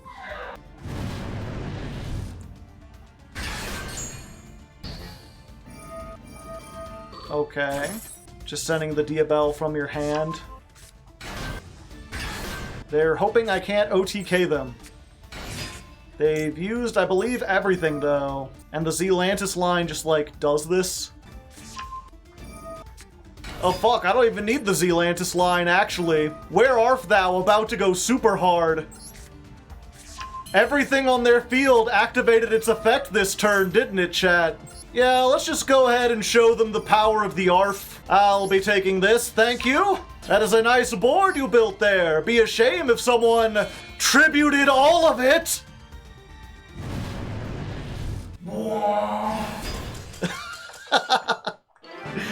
There we go, and our one change ended up being all the difference. Go second, search Kurikora. Fun times are here again. And with that, and the thunder in the background, we end up ranking into Master 5. How will our journey be from here? I mean, there's only one way to find out. Oh boy. Going first with the all go second hand. Go forth. B1 with the Ash. I guess we give up one of the imperms, so we don't have redundant cards. They got something there. Full combo plus 3 hand traps, pretty mid. I mean, you want to ideally draw 2 hand traps and 2 extenders, so that you can play through stuff. Full combo don't do you that much when it loses to 1 imperm or Ash. But maybe we'll draw Where Art Thou off of this. Come on, Arftown. No, but that's just as good. We'll just get Poplar anyway. Popping off. We're gonna be popping off. We're just drawing what we need, and we get it sneed. And everybody knows the thing. I just have too much skill, what can I say? They call me Johnny Skill Hacks. Again, to be fair, I had 3 Poplar and I had 3 Where Art Thou, which searches Poplar. So I had 6 chances to draw it.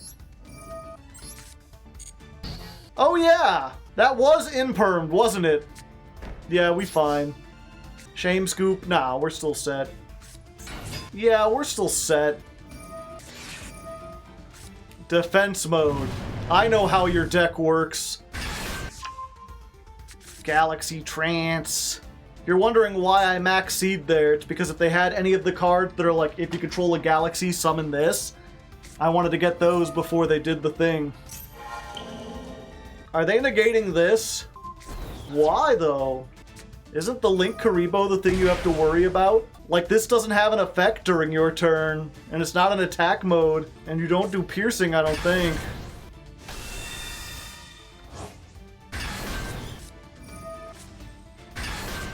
I think they just wanted, even if they just wanted the card, you do the Link Karibo, and then I can't lower your attack to 0.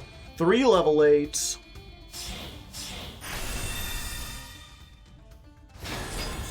Start of the battle phase, this card can make 3 attacks. Unaffected by monster effects. Okay. No. You may be unaffected by monster effects, but Imperm ain't no monster! And I can Ash that for reasons. Because it summons a Galaxy Eyes from the deck. There we go. And there we go! Easy as pie! Well, this is a going second hand. Did we beat Superheavy Samurai? Beat is a strong word. They beat themselves. They let fear dominate their mind. They forgot that fear is the mind killer. Fear is the little depth that comes and brings with it total oblivion. If they had just faced their fear and let it wash over them, they would have stood out as their own person. Oh, hey. Max C? I ain't afraid of no ghost. You know what? Go for it. Somehow I doubt that my combo would have been able to play through this anyway. I'm not gonna go through trouble of turning off the Max C and then not having access to it. Especially when I can just like Poplar, get the field spell, put the guy in my back row and be in a really good position with all the hand traps. Sometimes you just gotta play the slow game. Let's attack for 18. Like, we've got a handful of hand traps. We don't have to worry about them, like, killing us from this position, I don't feel like. when we have no extenders and every max C draw just gets them into like a Veiler or whatever, and that's potentially an Imperm, I don't want to give them like 4 or 5 cards because it's unlikely we'll be able to push through it to OTK them. Like, if my hand was full of extenders, then it would be this difficult choice of, like, do I want to try to go for it? But when, like, any interruption they draw ends my turn, it's not worth it. Especially when they didn't do... Like, we also have the thing of, like, they didn't do anything last turn, so we've got to assume that they're also bricked up on stuff. We're both just bricked up. Huh? But I'm getting in for damage. Summon Max, make IP. That's a good point. That would probably be better. The problem is, like, summoning this and then IP into it doesn't do much when I don't have 2 level 1s. 2 level 1 fires. It would be 1 more disruption, and the chances that I'm going to get both maxis. But, like, now this allows me to just, you know... Now I can just throw one of these instantly. Deter them from making any move this turn. Just setting a card. Alright. See if we can battle over this. Ah, I see. Yeah, let's just also do this. Begun. The Brick Wars have. I could put Ash in the back row. Oh wait, no, I could put Poplar in the back row and then potentially summon it? Of course, they'd have to summon something themselves. G-Golem. Huh? Another one. Bye-bye. I thought this was discard to summon. I kind of want them to summon now. No, come on, be cool. Okay, we're good. There we go, we did it. We made it, chat. Imperm. I mean, that is fine though, cause like now we could just make fucking Princess. You got nothing in the grave, right? Earths, yeah. It's a weird line, but it works out. Get Princess. Princess, bring back. Snash. Snash, send off this for Oak. Oak, activate. Summon Poplar, because Poplar hasn't gone yet, yeah. Poplar, activate. Put Ash in the back row. It gets to watch. Hi there! And then we just grab the thing. Oh, what, you got Nibiru now? I mean, if you've got Nibiru, it triggers the field spell, and then I get Flamberge. And then this will be in the graveyard, so I can summon it back and immediately destroy it. Yep. Everything happens for a reason. Goodbye! Goodbye! Goodbye! Yeah, we get... Yeah, we get this. Because this is going to be gone. Yeah. Oh, I guess the princess doesn't get to resolve here. I mean, I think that's fine.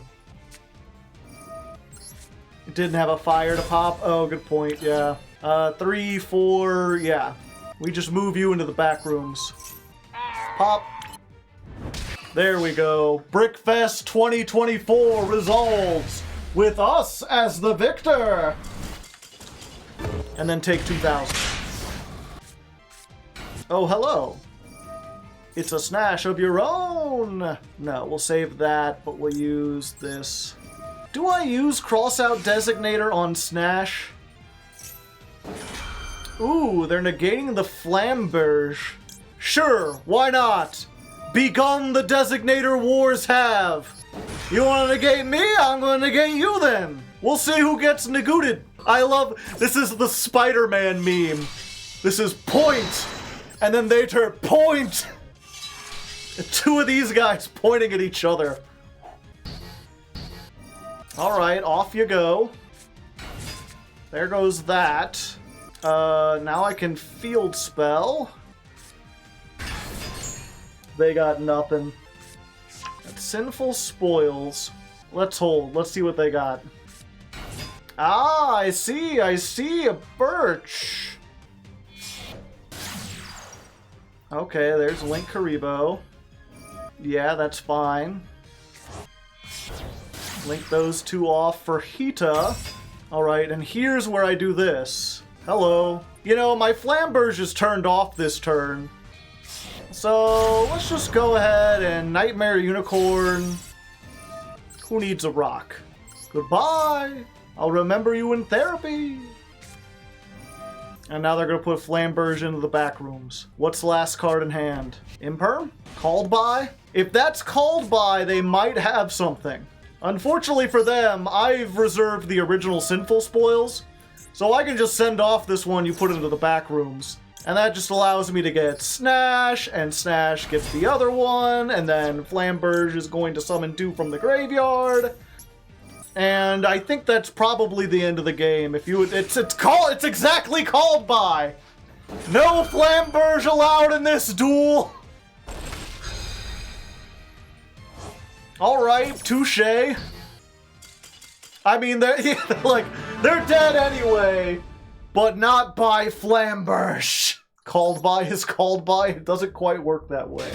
All right, knocking at the door to Master 4. Can we gore to Master 4? Winning the coin toss at Master 4. Doing all the things that you want to think. Thank you, thank you. Music and lyrics by Hardleg Joe. Check out my EP launching on OnlyFans.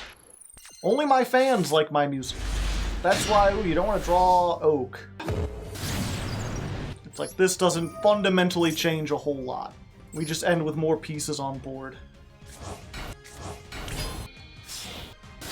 Did I forget to revive with Priestess? Oops. Oopsie doodle. Mistakes were made. All part of the plan. Mask is just stuck in graveyard. Yep, I fucked up real bad. All right, well, I got too cocky. Okay, is this just a one bad day deck? Yeah, I might as well.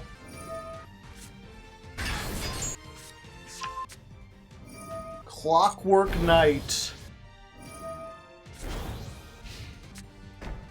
Lots of back row. Let's go ahead and do this now.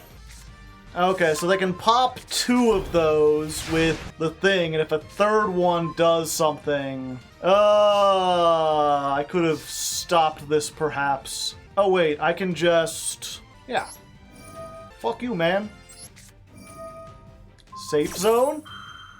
You've already been targeted. Like, it's too late. It's too late for that. You can be safe in the back row, I guess. I guess that's perfectly safe. Alright, well, you know, sometimes you mess up, but your opponent don't know how things do. There we go, they messed up too, and because of it, we get our way into Master 4. The true Master 4 experience. Alright, Snakesters, once more, we are on a win streak. We're doing that thing where I keep going until I lose. You know, when we hit the 4-hour mark on the stream, I'm like, okay, next loss, we're done. That was a half hour ago. We're still doing a lot of wins over here. Ash called by Imperm is pretty good. And they don't got no. Okay, they got Ash called by Imperm too. Or we're playing Labrynth. Or another bad day deck. One bad day. What you wanna do when they wanna say hey? Let's try, we gotta go for it. Well, it's not Solemn Judgment. Alright, they ain't doing anything. I kinda wanna get this. I don't think it's the one bad day deck. If it is, I wanna get this so I can have, like, big attack.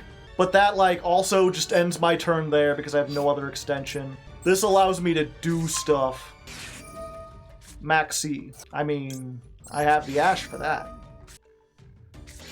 And they have the called by for that. That puts me in a bit of a tricky pickle. Makes me wish I had gone for it. No, I don't think we ever take the Max C challenge. We've just got to hope it's not stun.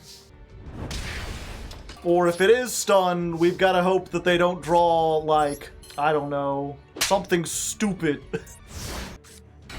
Okay, it doesn't appear to be stun. Oh, they just had it. Okay, now you play under Maxi. Never mind. I may be cooked. Cherubini. Cherubini sends us cost. So negating it doesn't do anything. Mech Knights. Or I'm sorry, Phantom Knights. I haven't seen it in so long. I think I just sit on the Imperm in this case. I can't discard. Okay. Like, I just let them play into the Nibiru.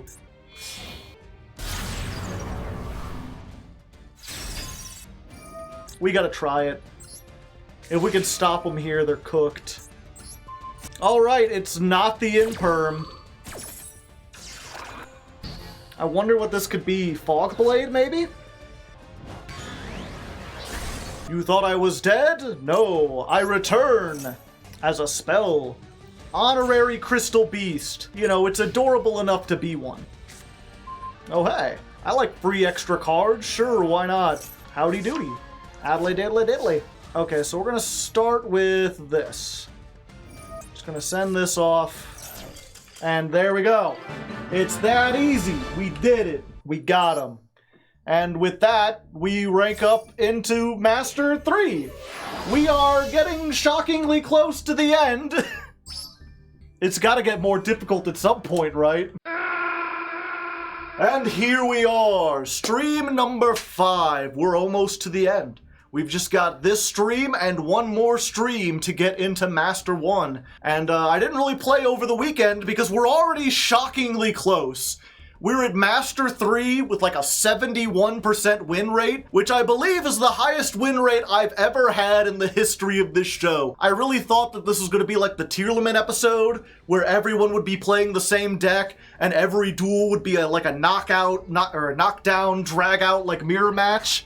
But no, we've just been getting very lucky, or I learned the deck better than everyone else, or I don't know. But there's a chance that we will reach Master 1 tonight and still have a whole other stream left over. And people have been asking what happens if we hit that early. And I think because the Duelist Cup is going on now, we'll jump into there, so we'll still get some competitive matches, but we'll finally be able to do the thing that I've been saying I want to do this entire series. You know, early on, I think when I played the Tearlament episode, I was like, yeah, we'll probably just speedrun our way up to Master, and then once we get there, we'll play some goofy versions of the deck. So that'll be the victory lap, right? Like, if we can make it there today, then I'll start breaking out the weird tech cards. I'll start asking people for unusual suggestions, and we'll make some weird, like, 60 card Snake Eye Metal Foe deck or something. Who knows? There's a lot of options on the table. But all of that relies on us getting to Master quickly. So let's go ahead and jump back in, try to see if we can do that. The deck's the same as last time. If it ain't broke, I ain't fixing it. All right, another one coin toss. Will our coin toss luck persist into the 5th day? Hard to say, hard to leg. Well, that's possibly the worst hand you could get with this deck. I guess I'll set this. There's a chance I could get the 2-for-1. Yeah, I got the 1 level 1 that I can't normal summon. I want to search this off of Where Art Thou. People have been saying, haven't you bricked on the Where Art Thou? And so far, no, not really. This is the first time I haven't gotten any other level 1s. I play a lot of them. Sure. Oh, and it's stun. Nadir's servant. Yeah, we just gotta ash this. We can't allow them to go, like, +3, because they'll get the Ecclesia, and then they'll get the trap, and then they'll send one from the extra deck and get a draw. This is not stun. It's Labrynth. Welcome to the Labyrinth. Okay, I'm probably doomed, but we'll see. Let's go ahead. Battle phase. End of battle phase. I got something. Okay. Let's go and just max C there. Yeah, maybe I should have waited for the second one, but you never know. Yeah, so I've got 1 draw to get me out of this.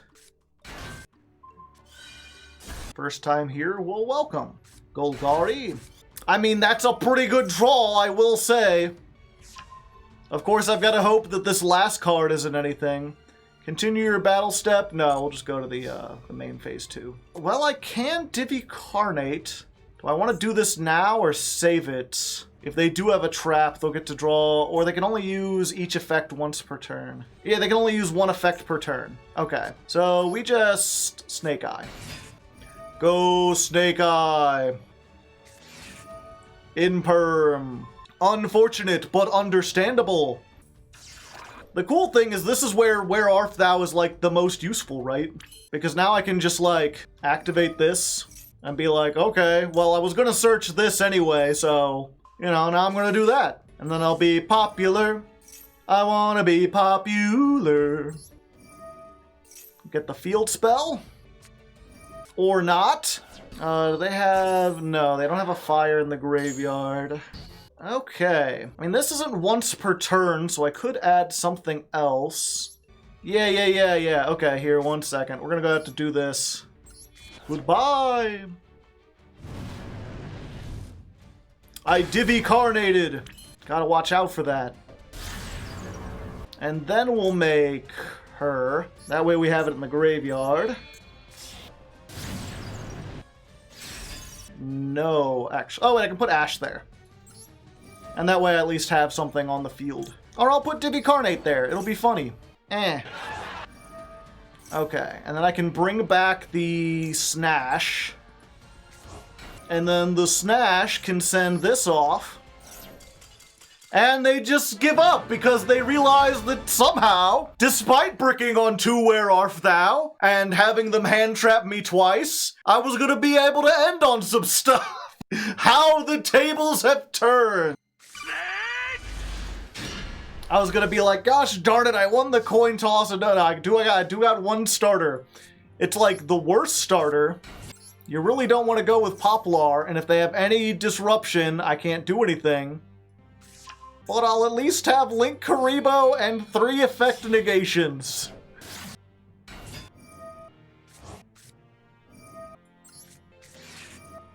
Max C, alright. So we go for Snash. And yeah, I think we just Snash, grab Snash. We don't want a full combo when we've already got all this stuff. We do have those 2, so we can give them 1 more card and just go into Flamberge. That way, if they're playing like a stun deck, we at least have a 3k beater for them to deal with. Do I want to put something in the back rooms? No, because if it goes to the graveyard, I want to be able to summon those. Looks like they're on Snake Eye. I mean, their name is Low Tier God. They're playing a 50-card deck. Oh shit, they might be on it. Yeah, go ahead. Lab Tier? Maybe. Subversion. Yeah, this is prime in-perm target.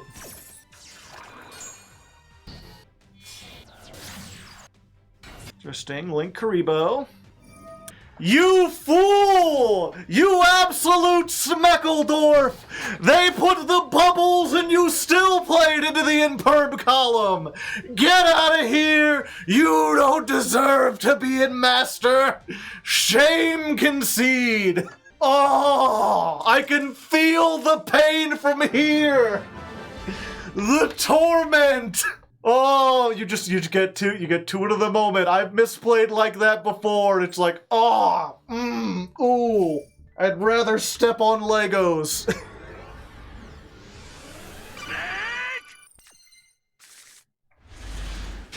Hey, chain on. Activate the draw phase. Don't forget it. Okay, no max C. If they had it, they would have activated it earlier, I feel like. Yeah, let's go ahead and just draw. Sometimes it's better to wait until next turn. You can use this, get your card, and then do something. Okay, it didn't work out this time. We're fine. Hopefully. Show me what you got. You got a box in your name. You're a boxer. Well, fuck. That is unfortunate.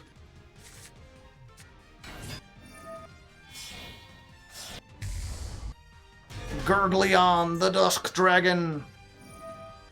Sure. Evenly just one-shot Snake Eyes? It does not. It does a lot of damage.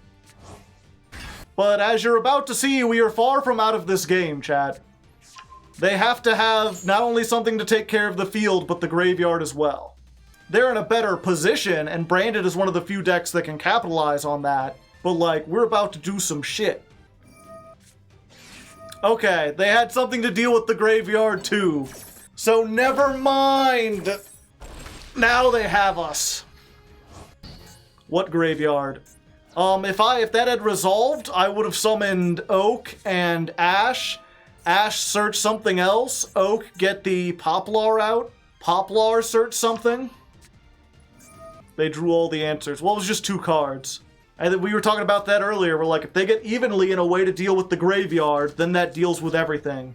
Assuming I don't make the Synchro version, that's why people go for the Synchro version.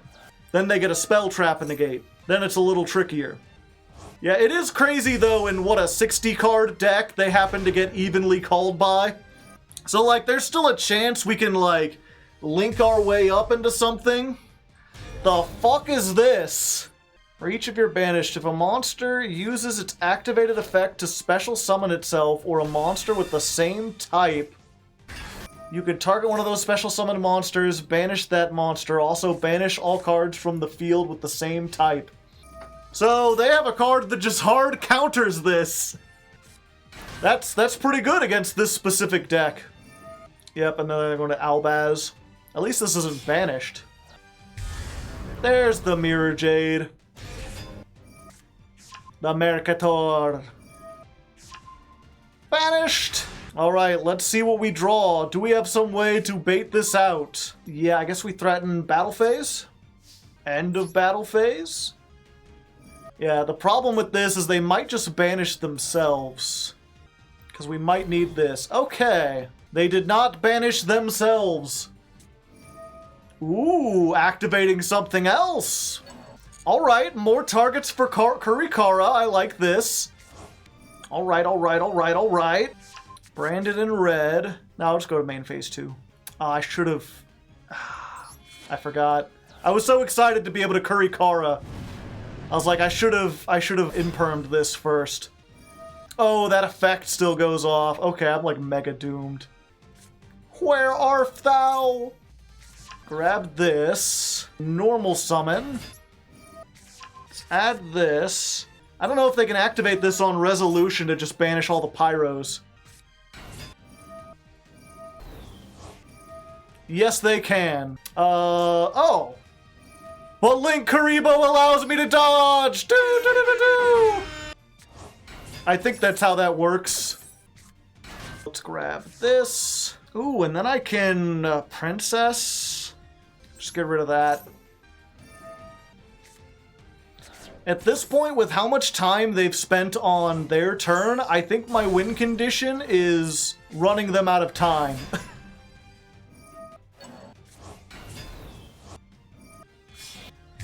Mud Dragon. Okay. Come back, Oak! Bring with you... let's go with this. Only one left, baby!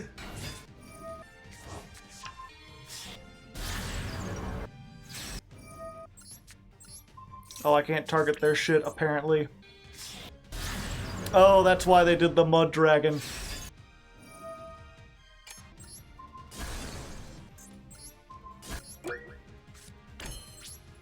Alright. Imperm pass. Tick-tock, tick-tock. Yeah, they've only got 7 cards left in the extra deck. Although there's another branded Lost, so now I can't target their shit, I don't think. Oh, and the branded fusion. I was like, it's fine, all I gotta do is negate the Blazing Cartesia. 5 Rainbows, Magician? Someone's feeling spicy today. I sure do love Mirror Force. Don't they have game if they attack? 7,600, not quite. He's furious! Damn. Yeah, realistically, we lost that to evenly, but I liked to pretend. Alright, so despite being really confident at the start of this stream and having that really good duel at the beginning, things are not working out so well. We haven't D-ranked, but we haven't ranked up either. We've been kind of stuck in Master 3. We're finally running into a wall with the version we have. So I decided to change things up. Specifically, I've removed the Where Art Thou. As fun of a tech card as that is, pretty much everyone in chat has been asking me to get rid of it because it's the only thing that's not a starter or a hand trap. It's like an extender, and you really can't afford that when you're this high in the competitive level. Instead, we've replaced that with Triple Tactics Thrust because we've been having trouble going second. We need some like board breaker cards, but I don't want to just play like 3 evenly matched because those are dead going first. So instead, we're going to play this. If we go second, we have to play into a bunch of monster effects or whatever. We can search out an evenly match, clear the board, and hopefully go off from there. And if we do go first, if we get hand trapped or max seed or anything, then we can search out an imperm or an IDP, which I feel like is the best trap in this format. Just being able to banish a card from the graveyard and field and just disrupt their whole flow. So we're going to try that out. And we've got some other like normal spell traps in here as well. So even if we open these, we could just search like extenders. So yeah, let's see how this goes. Snake Eye Mark IV, jumping back into it. All right, we're at our time, so I'm just going until I lose.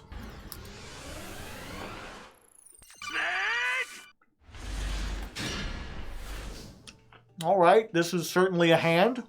Hello again, Flamberge. Nice of you to join us. They got something. They're cooking something up. Okay, they were waiting there for the Ash. I mean, now I have follow-up for next turn. Let's go ahead, hit him with the pendulum scales. It's fine. Link Karibo solos, chat. Is the mirror at least fun? It's alright. It's not like the greatest thing, but it's decent. Yeah, I can't allow you to do that, Douglas. Ha-ha! My Link Karibo prevents me from taking damage! Hoppadoppadoppadoppadopolis. Yeah, I guess, is there any downside to Max C in the draw phase? I got hit with a whole lot of, like, gammas earlier, but that's, like, unlikely, right? Yeah, we just do this now. I'm not sure when I'll get another chance, but if I can draw 2 cards, I'll be set.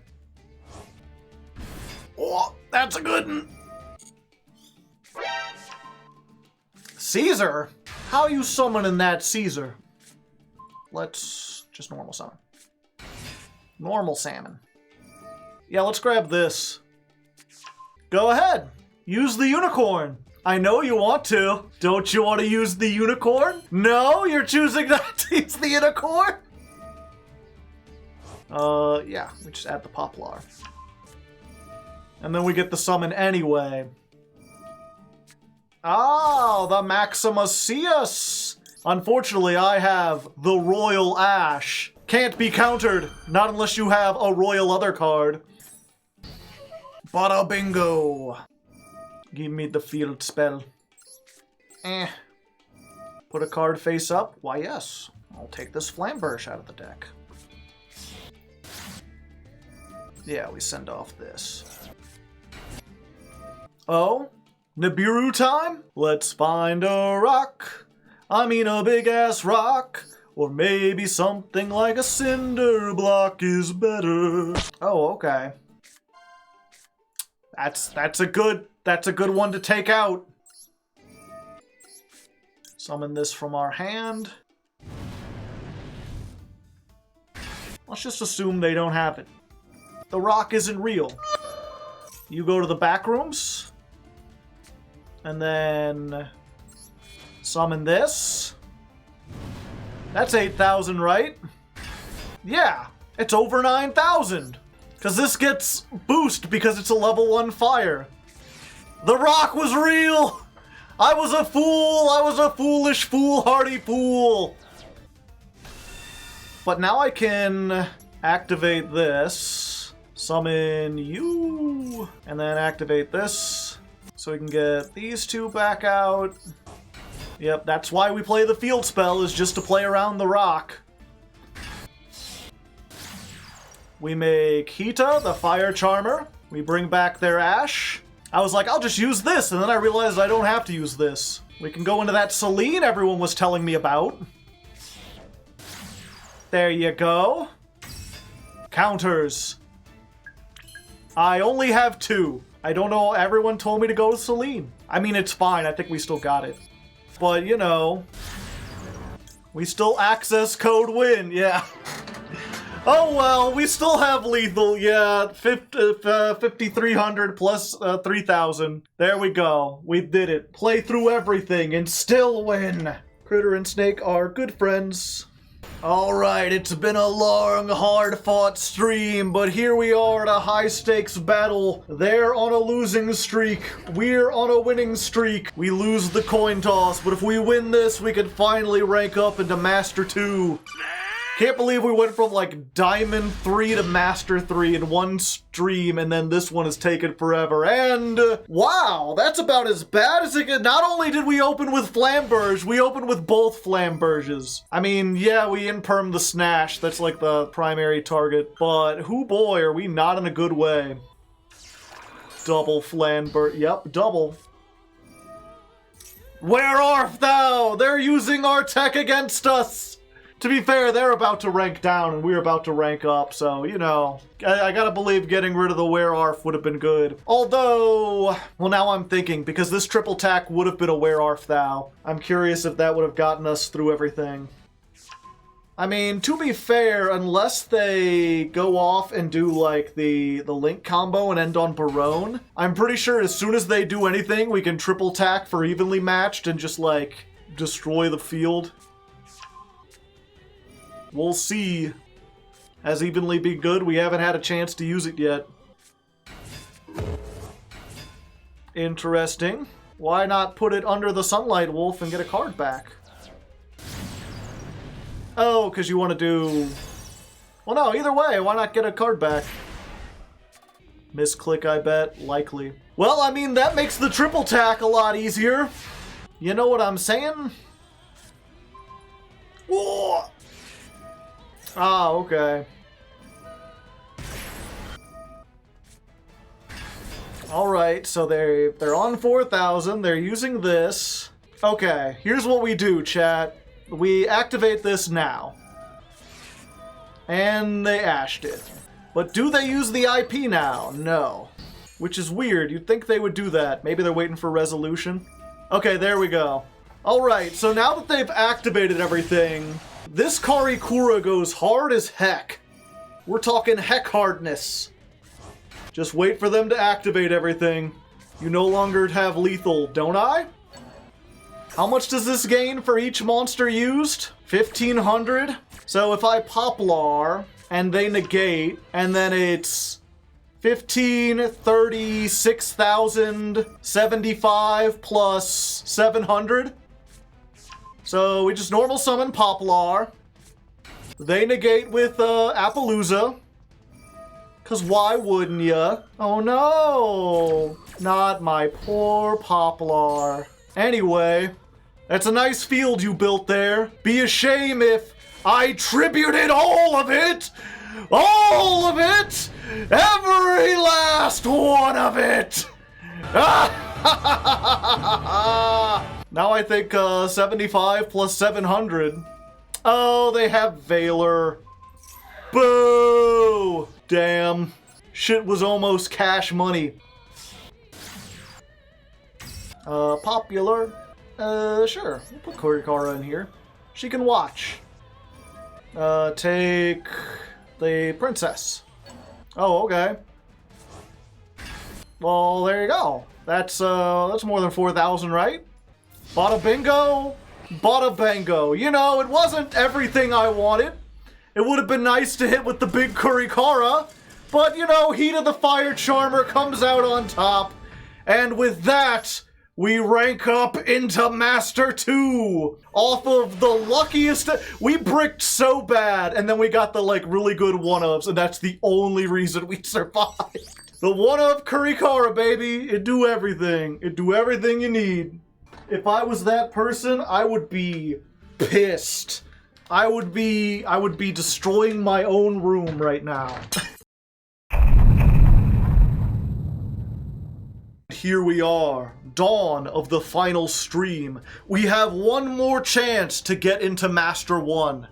And last time I came in here, I was a little cocky. I thought, you know, we'll get into Master 1 easily, and then we'll spend the rest of the time doing goofy decks. And then it took that entire stream to go up one rank. So this time, we're all business. We're going hard into the paint. We're gonna try this and go as serious as possible. And hopefully, you know, if we do win early, we could still do those goofy variants. But for now, we're still playing a pretty serious one. We are up to 42 cards. I made a very slight change. And it's basically just adding 2 more targets in for our thrust, because we've been getting into some pretty interesting situations where I wish I had talents to draw 2 more, or I wish I had Lightning Storm over evenly matched. You kind of want either or, and it really depends on like how many starters you have and what their board is. And I could get rid of maybe get rid of the evenly for the Lightning Storm or something, but we've also been drawing Flamberge a lot, so I think by increasing the amount of cards total will increase the chance that we open our bricks slightly less. At least that's the theory. So I'm just calling this version 4.1 because it's barely different. Let's jump in and see if we can finish the fight. Thrust never works for me. It works, it doesn't work in like the lower great. We got both of our Flamberges. This imperm has to go hard. Alright, they're going 2 for 1. Yeah, I mean, we gotta.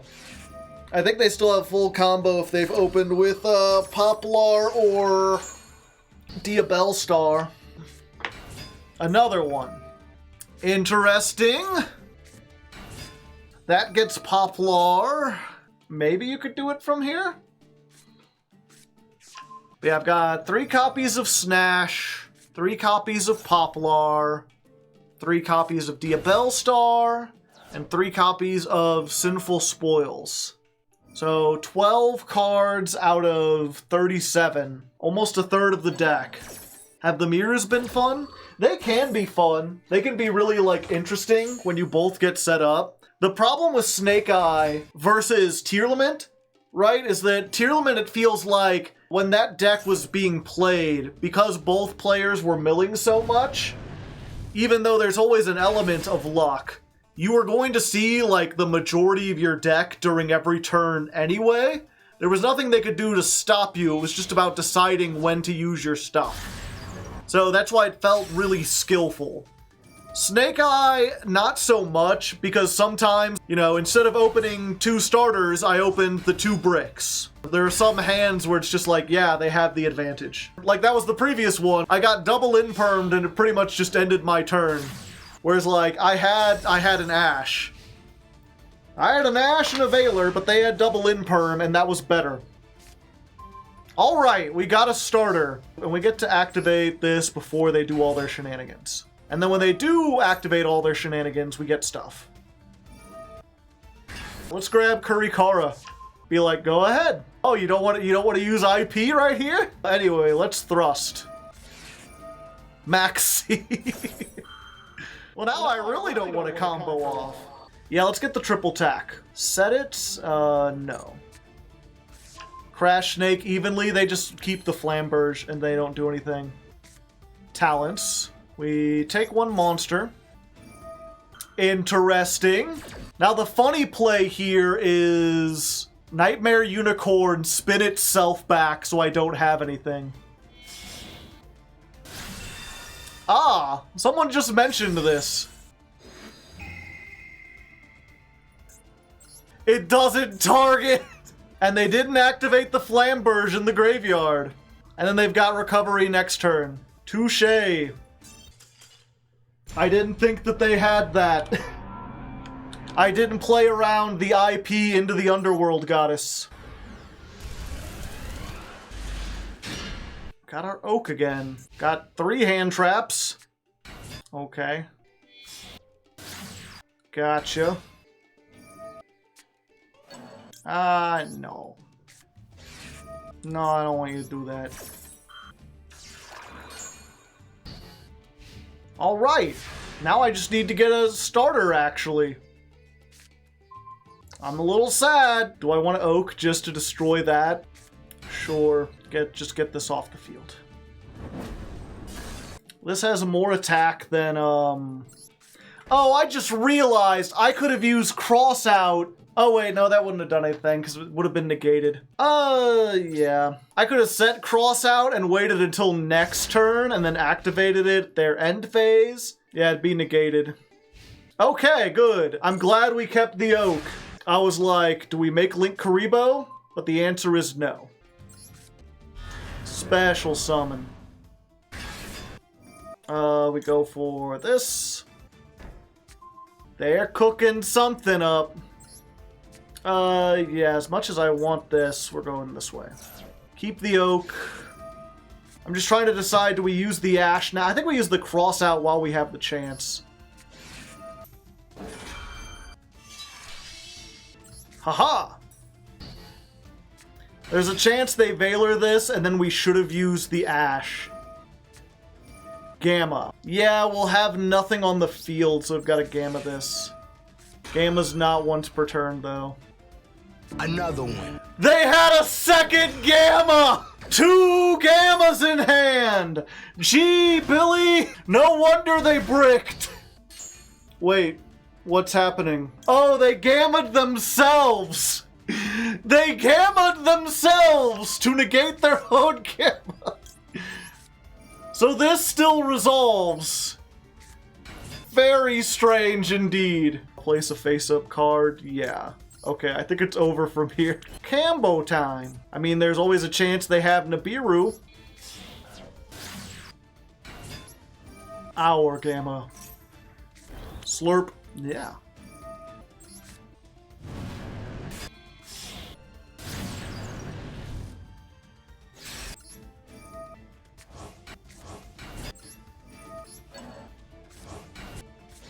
They did have Nibiru! They had it the whole time! Alright, we don't have game, but we know what the other card in their hand is now, right? Like, we know it's the other Gamma, which they can activate. But if they summon anything, we've got Effect Veiler. If they have a monster on the field, they can't Gamma. And then next turn, we just shift the token to attack position. Unless they normal summon something with more than 1400 attack. End phase. Okay. I think their only hope is that I'm stupid, and I'm not that stupid. We're just gonna go to attack, and we're gonna attack with the big token. Okay, there we go. Alright, so Master 2 has been a knockdown, drag-out fight. We win one, we lose some, we're not making any progress, so we need to update things just a little bit. We've gotten rid of the Effect Veilers. They're not particularly great, especially now that we aren't on Where Art Thou, because we were using that to search it before, or we could, like, summon it and do stuff. So instead we're gonna go on Ghost Bell. I think this is more impactful against the meta decks, and we are facing either a whole bunch of mirror matches, or stuff like Labrynth that this can hurt as well. In addition to that, I realized that the Lightning Storm and the Evenly Matched weren't working all that well with Triple Tactics Thrust. I still think Thrust is the way to go, because you can get stuff like Tactics Talents, or Subversion, or Ice Dragon's Prison, but, you know, most of the time we're gonna put a monster on the field, have it be ashed or Veilered or whatever, and then be stuck with something. We won't be able to activate Lightning Storm or Evenly Matched, especially if they wait halfway through the combo. So we got rid of those to stick with those, and then, at fan suggestion, I had one Lullaby of Obedience, so we're adding this. Pay 2,000 life points, declare a monster name. If your opponent has that monster in their deck, you either add it to your hand or special summon it. I think they get to choose. But in the case of Poplar, like if you're in the mirror match, it don't matter. If they add it to your hand, you get to special summon it and go off immediately. Alternatively, if you're not sure what they're on, you could say Ash, and then like they add it to your hand, now you've got a free hand trap. If they put it on your field, it plus any other monster allows you to go into Heat of the Fire Charmer, and then because that Ash will go to their graveyard, you could summon it back, and then go up into Promethean Princess, so you at least get part of your line done. I mean, that gets you into Amblo Whale, which gets you onto things. So, 41 card deck, Snake Eyes version 5. Let's see if this will be what it takes to push us that last bit.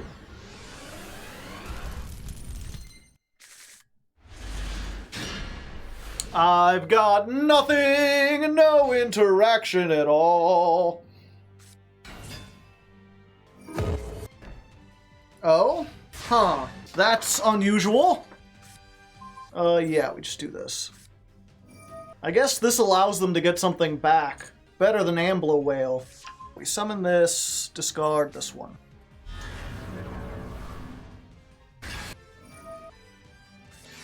Yeah, we're fine. We've already got the thing. Ash, okay. I designate her the Ash. Now, if that last card is Imperm, we're probably doomed. Because then they've managed out my entire board without using a single monster effect. I mean, I can stop that, but then they make Appaloosa. Well, we could steal the Appaloosa. Yeah, fuck it. Get out of here. Okay, so now they're going for that.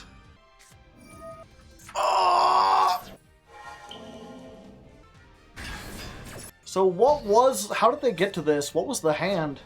Snash plus Called by, Ash, Forbidden Droplet, Veiler.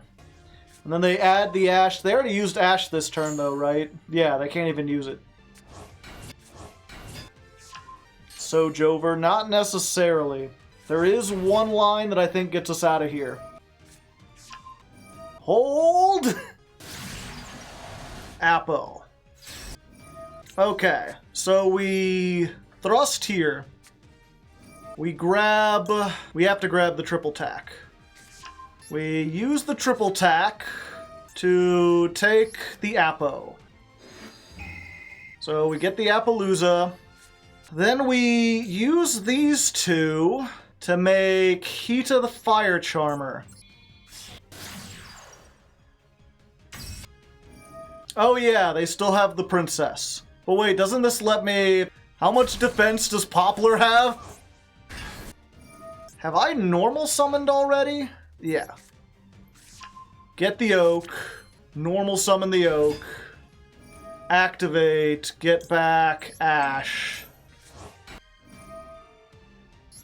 It's times like these I wish we still had Zeus. That helps. Here. Anima activate. Steal the Sunlight Wolf. Activate Oak. Send the Salad. Summon the Flamberge. These two make Dark. Activate the Flamberge. Get these two.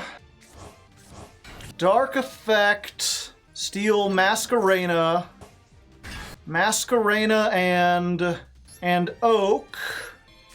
Go into Promethean Princess. Princess, bring back the Flamberge.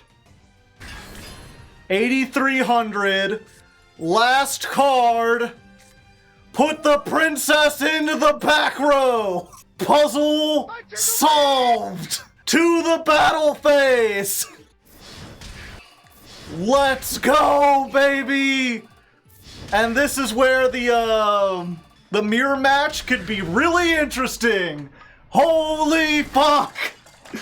That was, people in chat were like, that person felt like the protagonist. They just had everything. They had like 6 negates. And somehow, I found a way to out them. We did it. All right. One more win and we get in there. We have lost the coin toss. It didn't stop us in the last game. All right, somehow our tails ended up pulling ahead of the heads.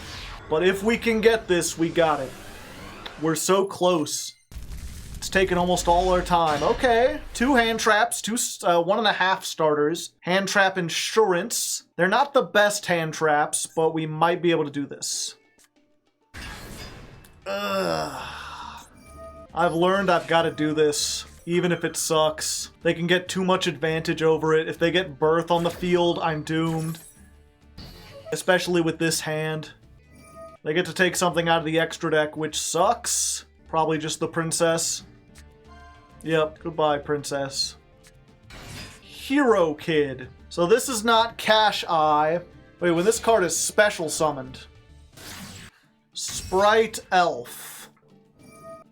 I mean, yeah, I gotta go spell that. Otherwise, they're gonna get, like, 3 Hero Kids. Of course, if they have any other sprite in their hand, then they can do a whole bunch of shit. But they don't have any more sprites in their hand! Now, of course, currently I lose to Imperm pretty hard. And Melfi's. Fuck. Alright, Sinful Spoil's pretty good. Let's go ahead and do this. Grab the Diabell Star. And then they go to the cat. I forget exactly what this engine does. It just gets them to a bounce, right? Yeah, and we just really don't want them to access that part of the deck. Especially if they're going to be able to synchro. Ooh, Crossout Designator. Weird, they didn't have Crossout for the Ash or the Bell. Yeah, they held that. They must be cooking something. The Hero Kid misses timing. When this card is summoned, you can. Oh yeah, it does miss timing now. Because it wasn't the last thing that happened. Ooh, I've fallen for this before, but I'm gonna do it again. Okay, so yeah, we just go ahead, get a penny off, but right now I just want more monsters. We activate this, we send the Kurikara, as much as I like the damage. Activate, get the field spell. Then if they summon one of their things, we get to get the Flamberge, and I think we win from that position. Yeah, and the reason I didn't use this first is because I wanted to make, like, whatever they Imperm, the other one can activate.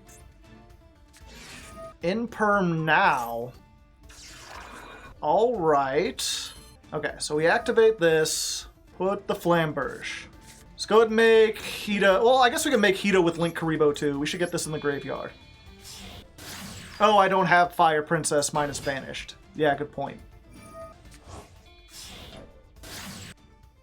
Activate, get the Smelth. You should just make Apo. Would I have enough attack to kill them, though? Wait, I can only... I am confused. Shouldn't I have been able to get my Hida back? Summons and defense. Fuck. Yeah, I've done goofed.